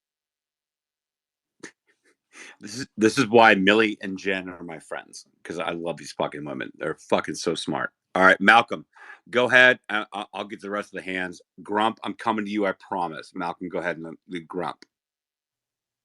Yeah, I mean, that's a very good point, Jennifer. And that's the one thing that I think a lot of people don't quite, understand is that we can never exist, as an insular nation. Like there is no nation, let alone NGO, that will ever leave the United States to its own vices. Number one, you have too many people or you know, too many individual countries who have been meddled with on a global scale by the United States. And they'll say, okay, now they're weak.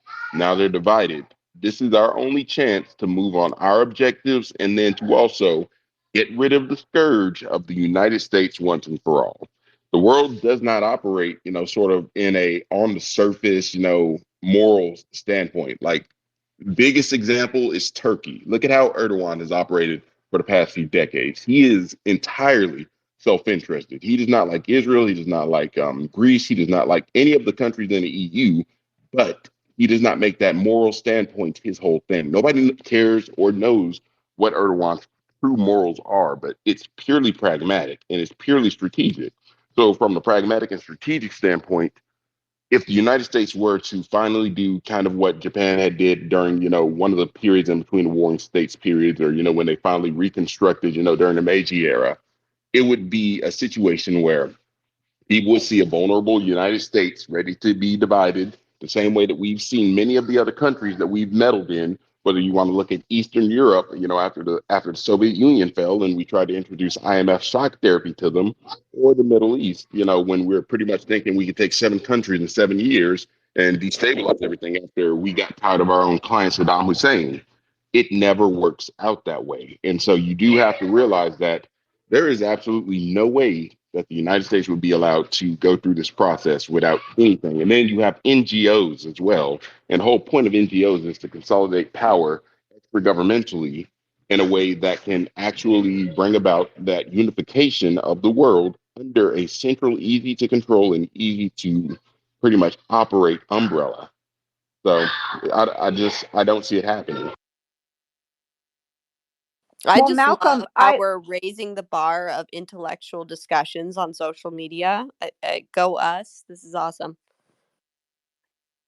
For sure, Millie. I mean, this is great because, Malcolm, when you look at it like that, right, that for years, for at least what, 80 years, we have been like warring against this globalist power that has been trying to put us all under one umbrella. And their last move, right, was the lying about the weapons of mass destruction in the Middle East to start a two-front war, which was supposed to destabilize the Middle East and pull the entire world into a global war, which it didn't, right? It mostly stayed, consolidatory to the Middle East. And when Trump took over, right, they had been coasting, right? They had Obama in there. Obama's like doing what he's got to do, and then all of a sudden Trump came in, right? Because Hillary was supposed to win, which Hillary is like the Satanist head of all of this, pretty much. And they lost 4 years off their timeline. And I would largely say is that's why they unleashed, and I say they, like the globalist powers, unleashed COVID on the world, is because it made every single nation equal. We all had to be locked in our houses. We all had to deal with this one threat, this external threat that allowed them to take power through the WHO, and all of these health organizations, and that was their play to get the world back on track of this globalist plan that they had going. And that's why they can never allow Trump to be reelected, and that's why they're all working towards this one thing, because if Trump gets reelected, the globalist dream is dead. And that's what we saw coming out of Davos when Alex Soros was sitting there tripping over his words talking about Trump. And that's why they literally, put out that hit job on Trump, through what was it, the Atlantic Council a couple of weeks ago that Laura Loomer exposed. And they really are in a sheer panic, and that's why we have to keep the pressure up, because if we let up now and let them gain that ground back that we've taken back, like, they're going to win, and Trump won't be reelected, and their plan will go forward. And that's why, honestly, like right now, the position we're in, it benefits us as the conservatives to keep cool heads and try to de escalate when we see people calling for another January 6th or something like, let's all go and make ourselves vulnerable to another PSYOP or January 6th. Like, that's a horrible idea. Because right now, Trump actually has a pretty clear path to victory, and we have information that literally proves that it was the left that was subverting the government and subverting the offices of the presidency and committing the actual insurrection and pre-planning January 6th. Okay. So we have all of this evidence, all right, that all it has to happen is we have to get it to Trump's people. Okay. And they can use it to immediately shut down these lawsuits, these cases, which it already looks like most of these cases are going to fail anyway. I mean, it's a nightmare situation on their hands with Fannie Willis and Jack Smith and Alvin Bragg. I mean, it's not going good for these people with their plans. But So there's that. And then the other thing is like, all we have to do is see if we can get congressional representatives to really, expose this information. But there's a couple other things, like we could be filing lawfare actions against the Democrats trying to stack the voter rolls. We could be filing lawfare actions against the Democrats trying to put in these mail-in drop boxes. I mean, there's things we can do that would be smart and strategic that would prevent them from actually being able to steal the election again in 2024. Because the reason why I know this is because in their internal document, in their internal documents, in their own communiques, they were worried about us doing these things last year. They were worried about it. So that was like a huge weak point for them. So all we have to do is actually analyze what were all the weak points in their plan last year, and then we can kind of go from there and realize, well, these are probably areas we need to really hit hard on this go around. So there are things that we can do to kind of prevent another situation, and they're catching on that we have caught on, and that we're calling it out, and that we're pretty much calling out their psyops each time they try to run these psyops to bait people into another J6.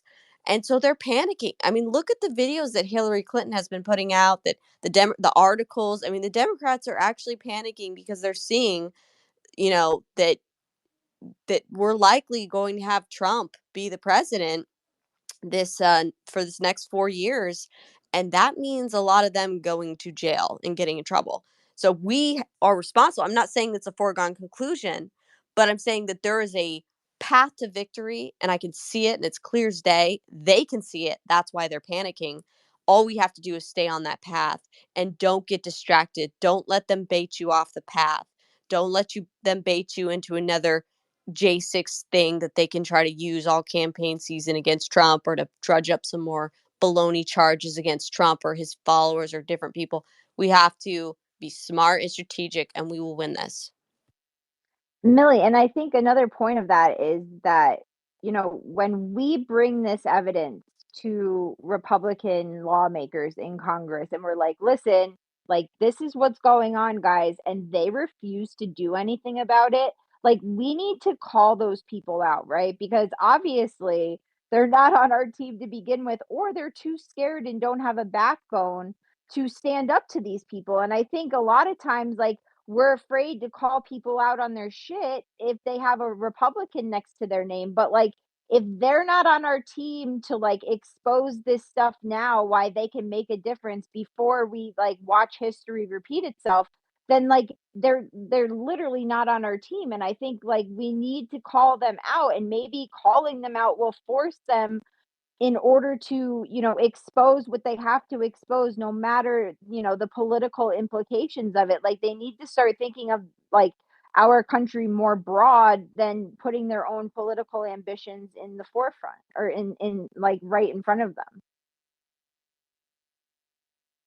Right. And it's kind of one of those things where, it's the same thing we deal with our government, where we sit here and we almost gaslight ourselves, and we're like, is it just them being, negligent? Are they just being lazy? Are they just, you know, not paying attention? Or when I'm sending this information to all these big conservative platforms and these big conservatives that have huge platforms that would actually be able to get this national coverage, are they just like not reading it, being lazy, being negligent? Or is it intentional? Are they intentionally ignoring it and refusing to cover it? But I think because we gaslight our own selves and think, well, maybe they just haven't read it. And maybe they're just not saying, well, either way, at this point, it kind of becomes like, well, if you're up there and you're that big source, don't you have kind of a little bit of an obligation to look into something, especially if it is basically claiming to have, that degree and level of evidence, right? Like, don't you have some kind of an obligation to look into it?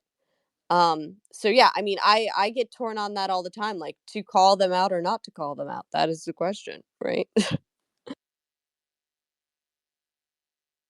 Yeah, Millie's last statement right there, to call them out or not to call them out. I've been wrestling with that one on a few suspicions that I've had regarding many organizations that just organically pop up and then have massive demonstrations with pledge drives, like actually signing personal pledges and shit that could never be one of those little trolling operations to determine, who's the low hanging vulnerable fruit to, do these acceleration campaigns on. I'm just, Trash sent you a DM, man, and it's got the abbreviation there that, that was just the one that was almost the veil lifting for me, where I was like, there's absolutely nothing whatsoever that adds up on this. Nothing. And, it's like the great takeaway from this space that wasn't the space I was expecting today, but, go from talking about fine international cuisines to the stuff that BX brought there. And then, of course, when you have Jennifer and Millie and Gavin add their expertises and stuff in there, then it's just like, wow, the head is spinning. It's like craziness. Was not expecting this. But the main takeaway that I got so far is that once that veil is lifted, events never seem to add up. It's like not even the justification that one could give of yeah, okay, the chaos of the moment type of thing, or nobody quite knows the facts because it was so chaotic. That stuff doesn't even justify the BS narrative that they push out officially. And my goodness, it's like I just hope people wake up to that stuff. It's like that. Apparently, that dude whose dad was a UPS or whatever USPS worker up in Pennsylvania, and that video that was up on YouTube for like 6 or 7 hours or something. Well, You remember that one? yeah, so that was the other day, but I think like a better example of that is the Las Vegas shooting, right? Where they put out a narrative and it is so, or the Seth Rich shooting, right? Where like, so you're telling me Seth Rich gets shot in North Washington, D.C., supposedly in a robbery. And he's left with his cell phone, his watch, his wallet, everything's there, but he's dead. And he's supposedly the guy who, sent the DNC emails, the John Podesta shit, to WikiLeaks. So you're telling me, oh no, that's totally kosher, guys. That's exactly what happened. He was robbed. And it's like they beat it down your throat, and then like if you come out and you're like, oh no, I don't think that's the case, you are beat down by these trolls and censorship to the point where it is literally this radical regime who is silencing anybody who disagrees with them. And as Americans, I think like it's hard for us to be like, yeah, that's what's happening, but that is what's happening.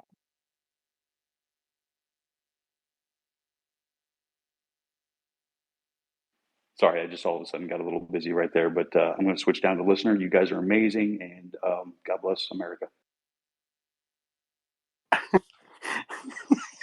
I'm being attacked like some like leftist fucking lunatic retard. All right, Rose, go ahead. Hi, yeah, great conversation, everyone. And,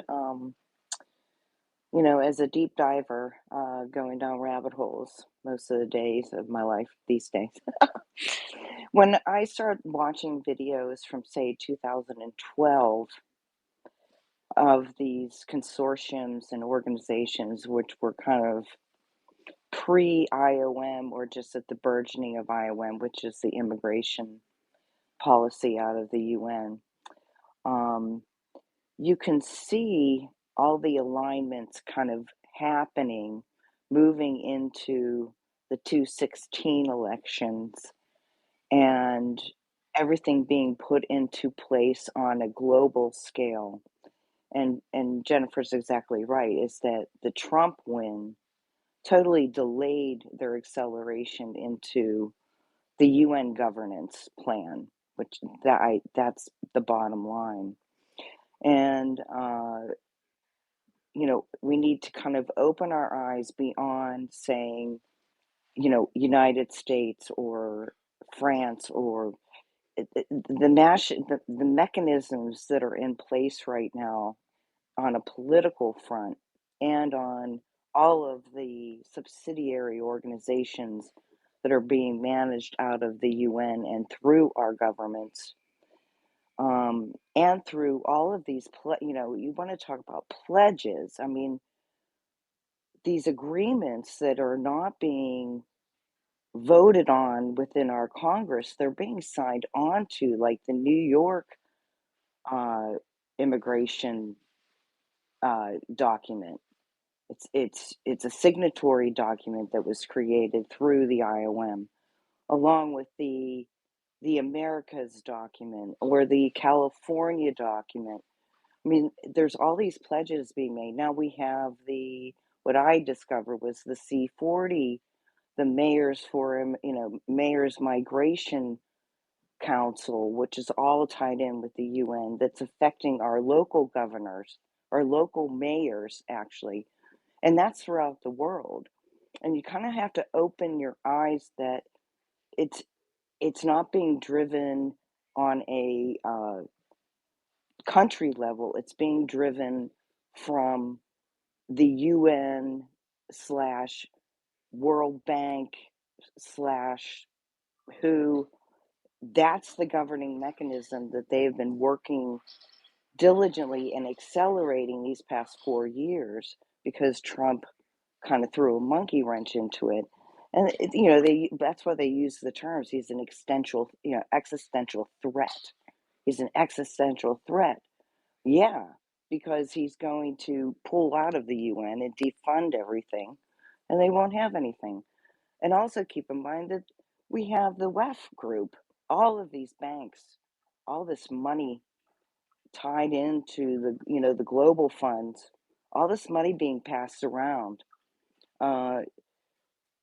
I don't think Democrat and Republican anymore. The more I'm learning, there are, I don't think of it as a leftist agenda. I mean, these Republicans that are sitting on the Hill are inundated into this stuff, maybe from a different perspective, ideologically, but they are part of it.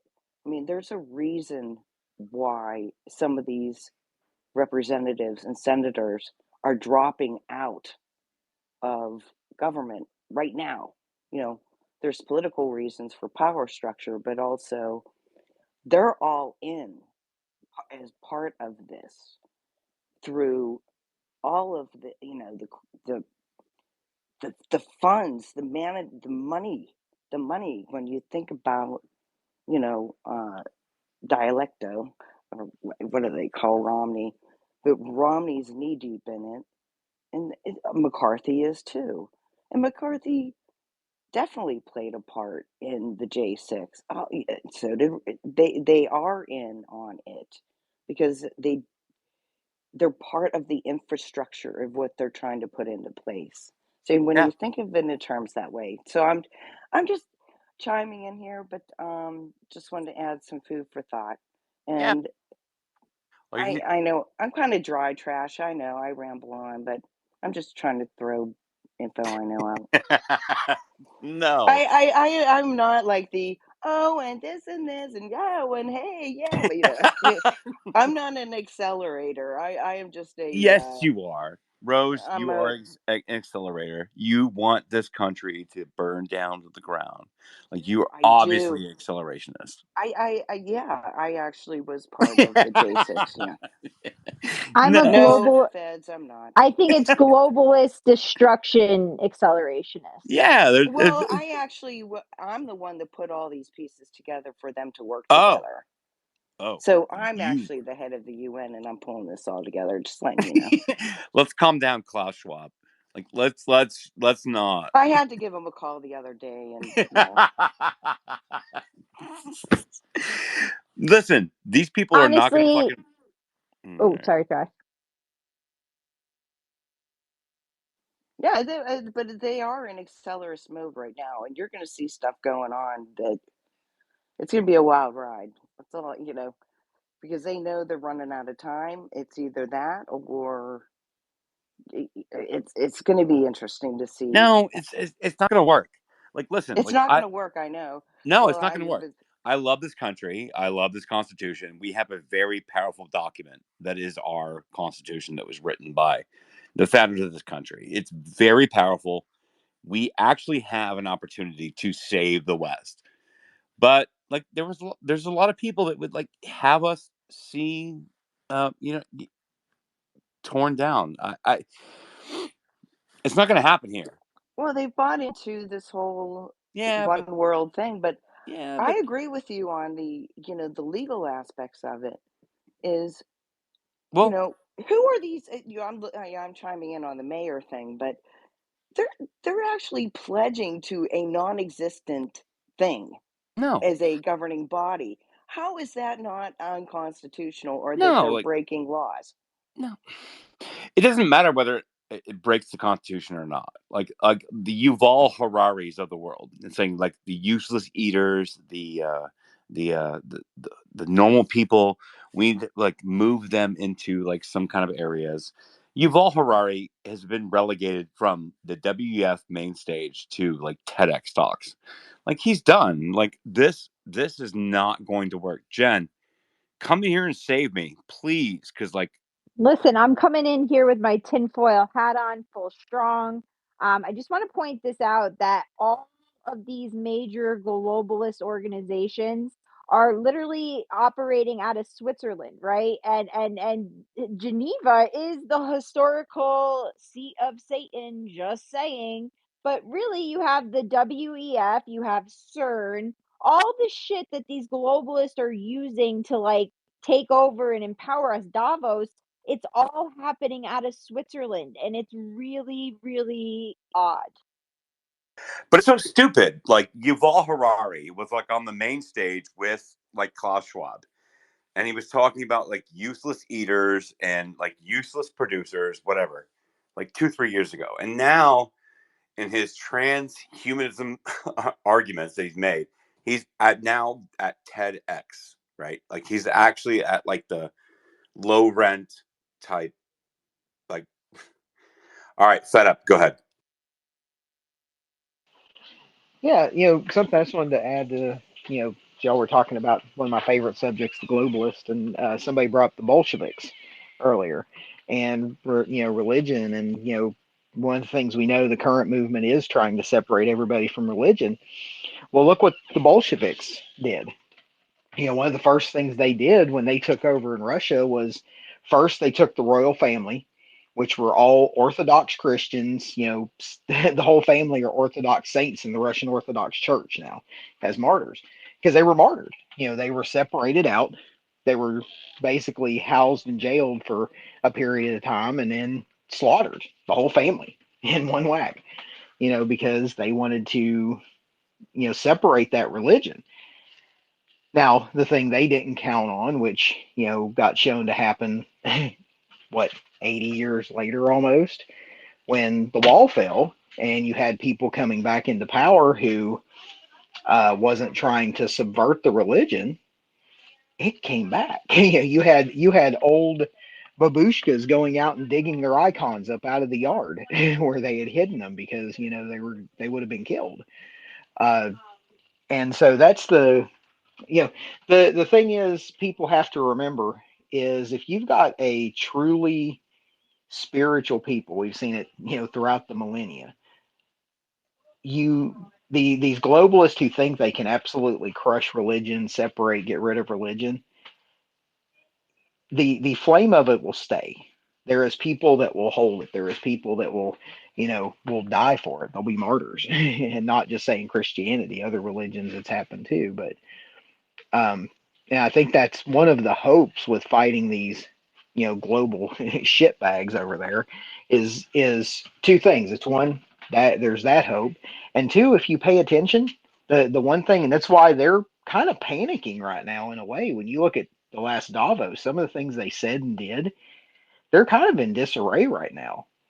And part of that is people have been paying attention for so long, and they made the mistake of they're so arrogant. They kept telling us what they were going to do, and people are starting to listen to the folks that have been screaming, hey, why aren't you paying attention to what they're saying? They're telling you what they're doing. Just watch the movies they put out, watch the books they put out, you know some of them as blatant as, Klaus Schwab wrote COVID-19 and the Great Reset at the start of COVID-19 and trying to start the Great Reset. It's amazing that people don't figure some of this stuff out. And so that was just my thought. Since y'all was bringing those couple subjects out, I just wanted to share that I out. love it.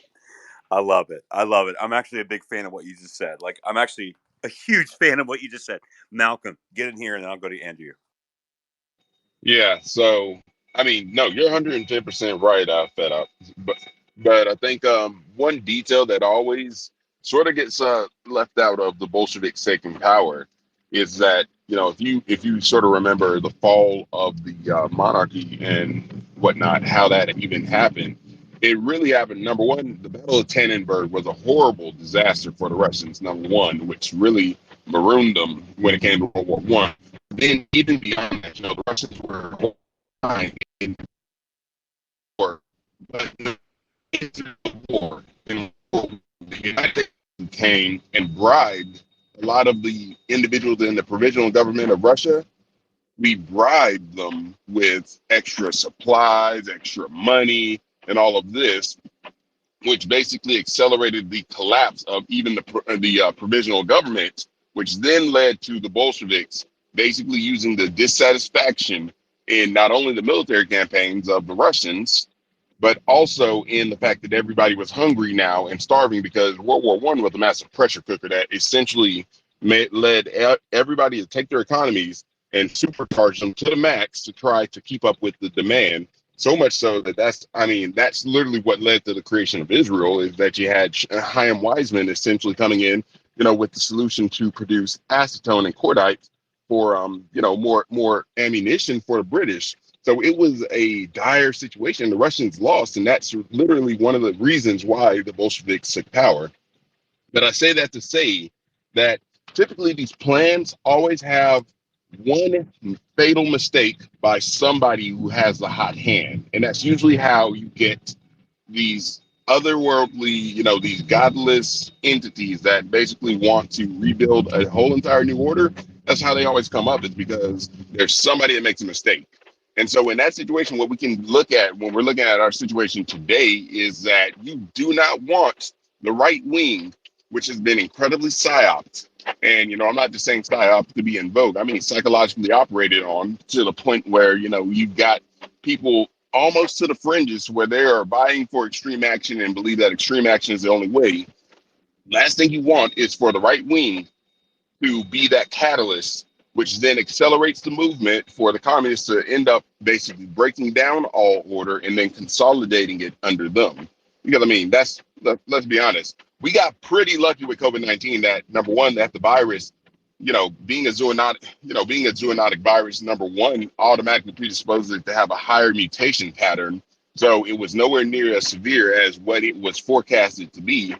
But then, that number two, the right didn't end up with massive egg on their faces by, basically being the disobedient crowd, because all it takes is one time for you to basically be a disobedient crowd and for people to start listening to you. And then they're holding the dead babies of their children and they're looking at you like, I'm never listening to you guys again because y'all don't know what you're talking about. We got extremely lucky when it came to COVID. So you really have to be very careful that your own arrogance and main character syndrome doesn't lead you to commit a fatal flaw. And so that's the number one thing that I definitely want to say, especially as we hear things like, oh, this new disease X and whatnot. It's like, tone down, or not necessarily tone down, but moderate your language a little bit. Hedge your bets. Play the game the right way rather than necessarily being, ho hum, bombastic, first kiss the ring, throw all strategy to the window. We've got God and country on our side, so there's nothing that we can go wrong, because that's the number one way. If you're a religious man, you understand that Satan operates based off of the pride of individuals. So that's the number one thing, is that if you're so prideful and arrogant that you believe that you're going to, prevail no matter what, with no need for strategy or planning or forethought or respect for your enemies, at least respecting their vices and strategy, then you're going to end up in a very bad situation. So let's not be like the United States near the end of World War One. Right. And it's like a delicate balance, because like we're not saying that you're not able to defend yourself. We're just saying we need to be smart and we don't need to be tricked into jumping the gate and essentially just walking into another trap. Because look, here's the reality: like we all are being psyoped on social media to a large degree. And one example, like just take a look around you just for 1 second in your home, sitting in your home, right? Most of everyone probably in here has a roof over their head, right? You don't have government coming in right now trying to physically arrest you or hold their hand over your mouth. So you do have free speech. You might not have it on every platform you like, which screw the platforms that censor us, right? We're going to handle them one way or another, right? But like our government isn't coming in and putting their hand over your mouth right now. You have your guns, right? You have the right to have guns. They aren't coming and taking them yet, right? Maybe they want to, and we're aware. We are certainly heightened and we are alert, but they haven't done that yet, right? So, all I'm saying right now is, as far as we can see right now, as much as these globalists, these tyrants want to go after our rights and pretty much throw away and burn the Constitution, they haven't done it yet, partially because they're afraid of the people. And you know what? It's a good thing. People in America, we have guns. We love our Second Amendment right. We love our First Amendment rights. We love all of our rights, right? And we exercise our rights. So I think that we're, stay alert, stay vigilant, but like there's no need to jump the gun and get baited into a trap right now at this time when we know the odds of Trump winning this election are very high, right? Like we can do this, guys. The other side has flinched. The other side has blinked. Let's not give them the moral high ground, because that is exactly what they did. I mean, we had everything going for us in the right direction leading up to January 6th. And then we walked into a freaking trap because a bunch of accelerationists and because all these leftists pre planned to do this, okay, as well. We walked into a trap, and then immediately the other side had the moral high ground. Immediately. And that allowed for them to jail a bunch of innocent people who many just walked into a trap for decades.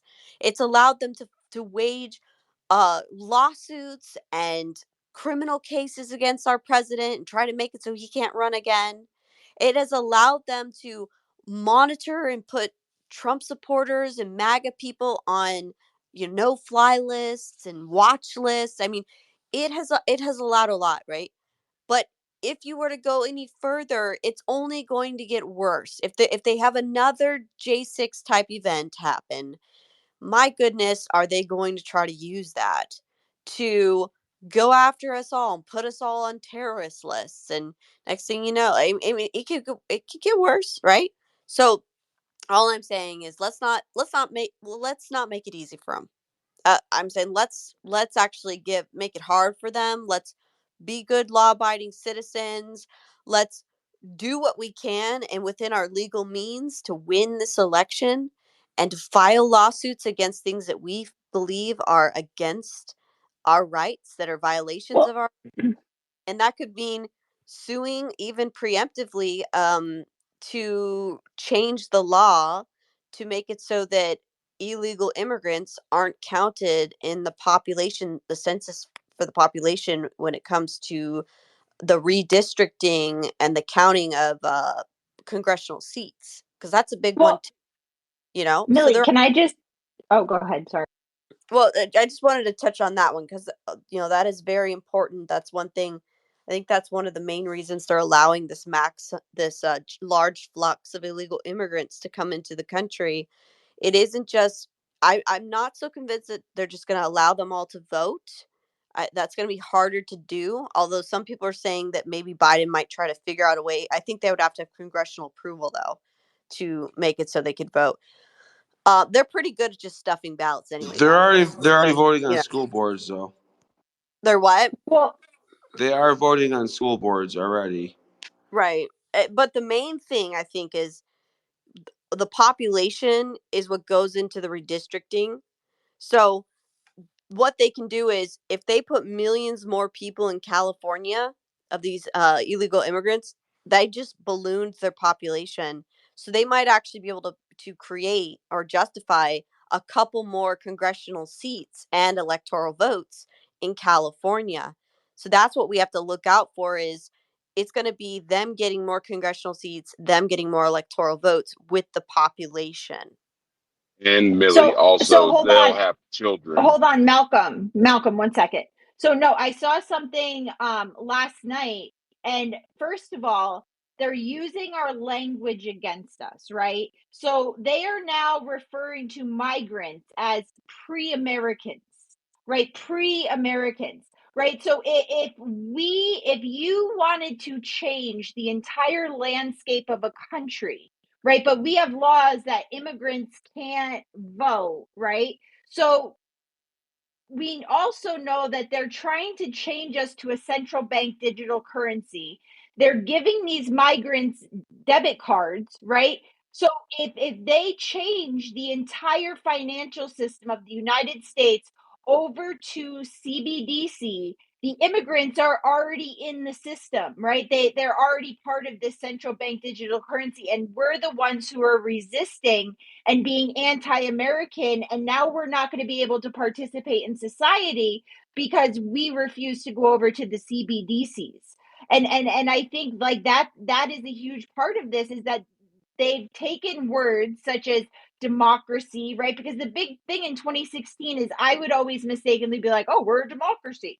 And these leftists would come after me and be like, no, we're a constitutional republic, right? But what they've done is they've changed us into a democracy, and they want to change the entire landscape of the United States. So by ushering all of these migrants in here, right, it changes the entire demographic of the United States while simultaneously changing the financial system, which they are already in because of the debit cards that they have been handed by the United States government. Right. And so I think that the key kind of takeaway here is there are things that we can be doing right now that would be effective.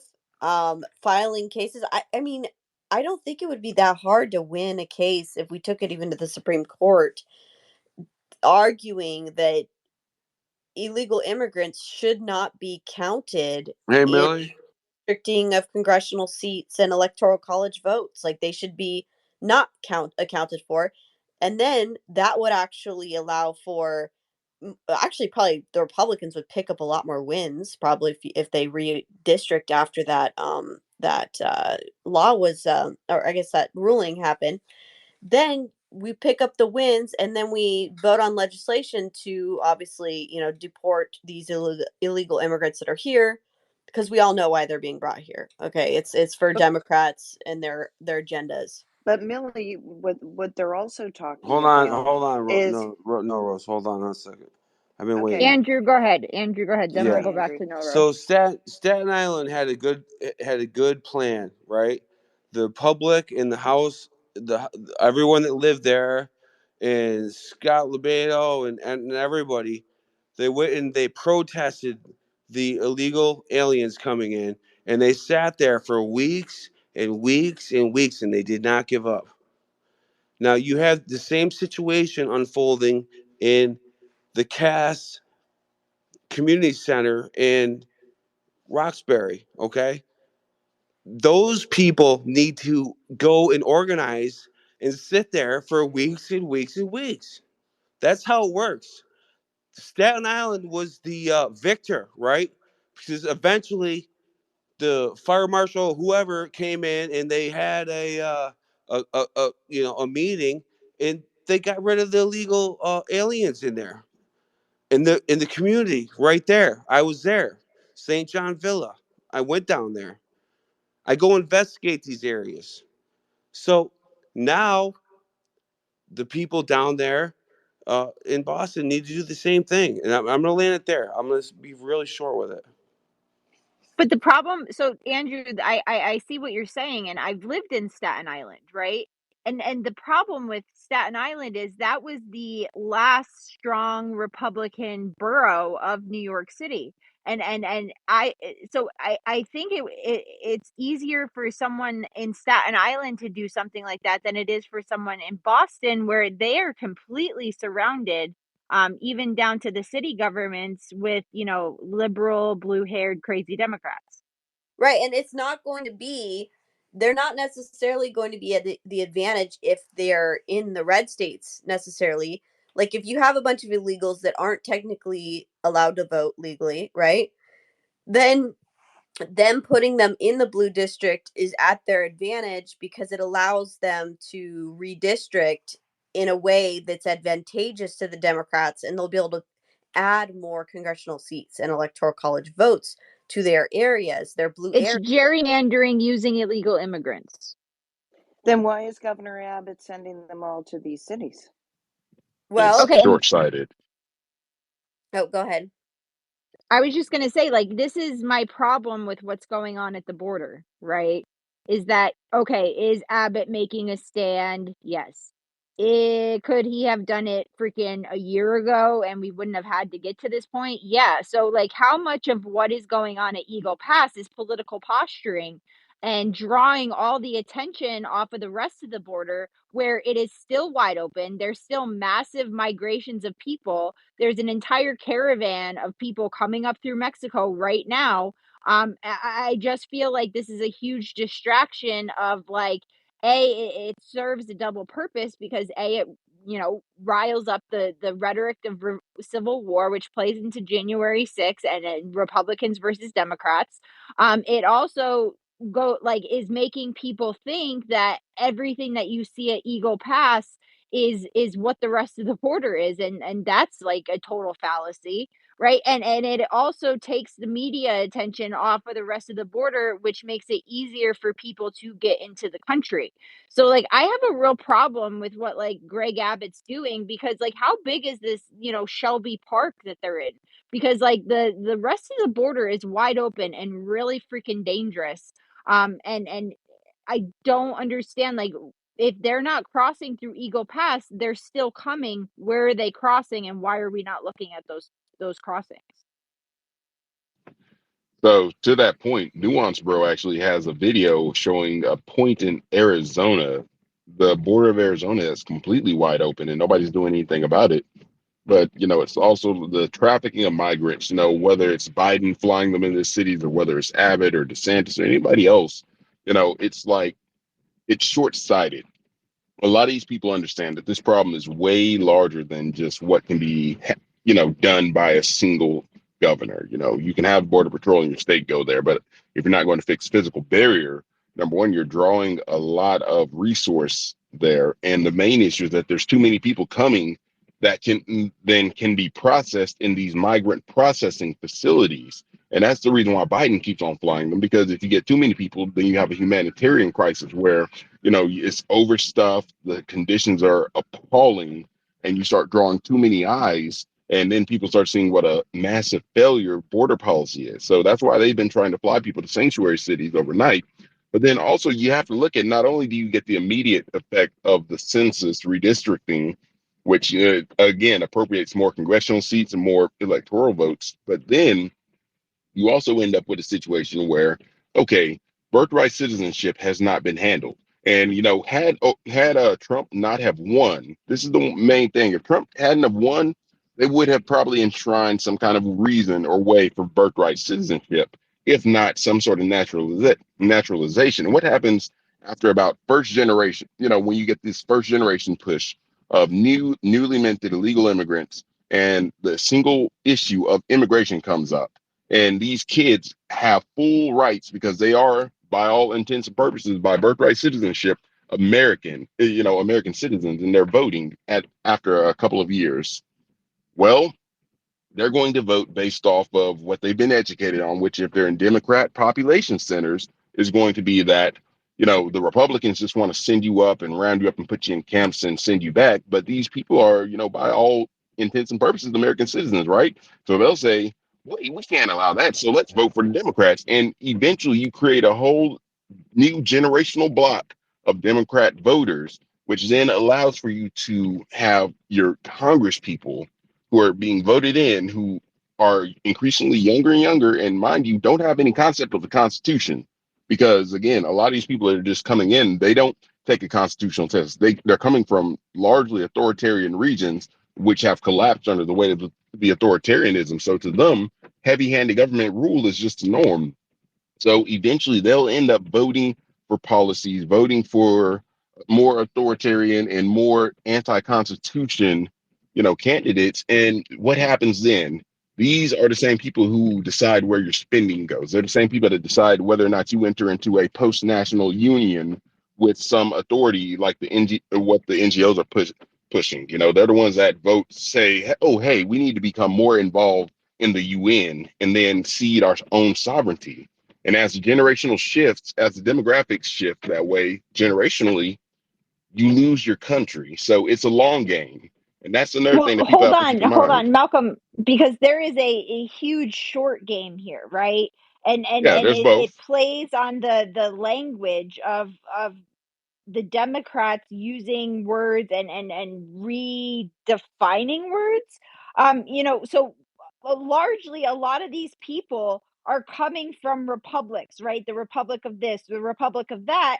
And then when they get here and they get to, see what's going on, they see Democrat as democracy, even though it goes totally against their value system where they come from. Because a lot of these people, well, not now because we have like Chinese and African people coming here, but like a lot of them were coming from like Catholic places where their their value system does not line up with the Democrat Party. It lines up with the Republican Party, right? And then they are making us think that this is a migration issue. This is not a migration issue. This is a matter of national security. This isn't poor migrants coming across the border, because if a poor migrant can exploit the border, so can a well-funded terrorist organization. And these terrorist organizations and bad nation states are operating in these Latin American countries and also facilitating the movement of migrants along with George Soros and the Open Society Foundation. I mean, they have given millions of dollars, and this is how they're taking over our country without ever firing a shot. And we are not addressing the national security issue that is going on, and they're making us think that this is a political battle, that like it's the Democrats versus Republicans. And if you talk about, what the actual goal and who is actually, in charge of all of this, they label you a conspiracy theorist, and that like you're talking like there's some global governance that's actually doing all this. Yeah, there's a paper trail, there's a money trail. So you're going to sit here and tell me that I should be invalidated because I'm calling out George Soros, and then your attack vector is to call me an anti-Semite? Like, when have you ever cared about the Jews? Right up until this point, right? And I don't care. Call me an anti-Semite, and I'll send you my picture with Benjamin Netanyahu, and then it'll call me an anti-Semite. Then I'm not. The problem is that George Soros, who actually sold his fellow Jews out during World War II to the Nazis, is destabilizing our country in the name of this globalist one world order that they have been trying to usher in for 80 years. Certainly, Well, certainly. I mean, it's multi. Oh, I was about to say, yeah, it's multi-pronged. And yes, the short game is equally as vicious, if not worse, really, than the long game. Because, I mean, to that point, what happens if you get somebody that comes in and you get some massive terror, some massive attack or movement by a lot of these military age men? Well, now you're going to be crying for now you're going to be crying for increased national security measures as well. And that's only one vector of it. You stated so many of them as well, Jennifer. But, it's like all the while we're destabilizing more and more regions and incentivizing the movements. So, I mean, yes, to your point, there is also a horrible short game going on as well. I mean, it's all angles, but to be able to think about this multi-dimensional, you have to think of it as investing, which when you're investing, you're always going to hedge your bets, right? And these people are investing money and time. So consider it that way as well. I just also want to interject, don't forget about the climate agenda, which is all tied into the immigration, and look for legal terminology changes into the definitions of asylum and slash refugee. They're going to be calling these migrants climate migrants, and that they should be covered and not have the ability to deport them because they are refugee status from climate. It's already been documented. It's in the paperwork. They're throwing it around. So, you know, just keep your eyes peeled in terms of any kind of bills that come up in terms of definitions of refugees or claiming asylum, and they're going to put it in there. I see it.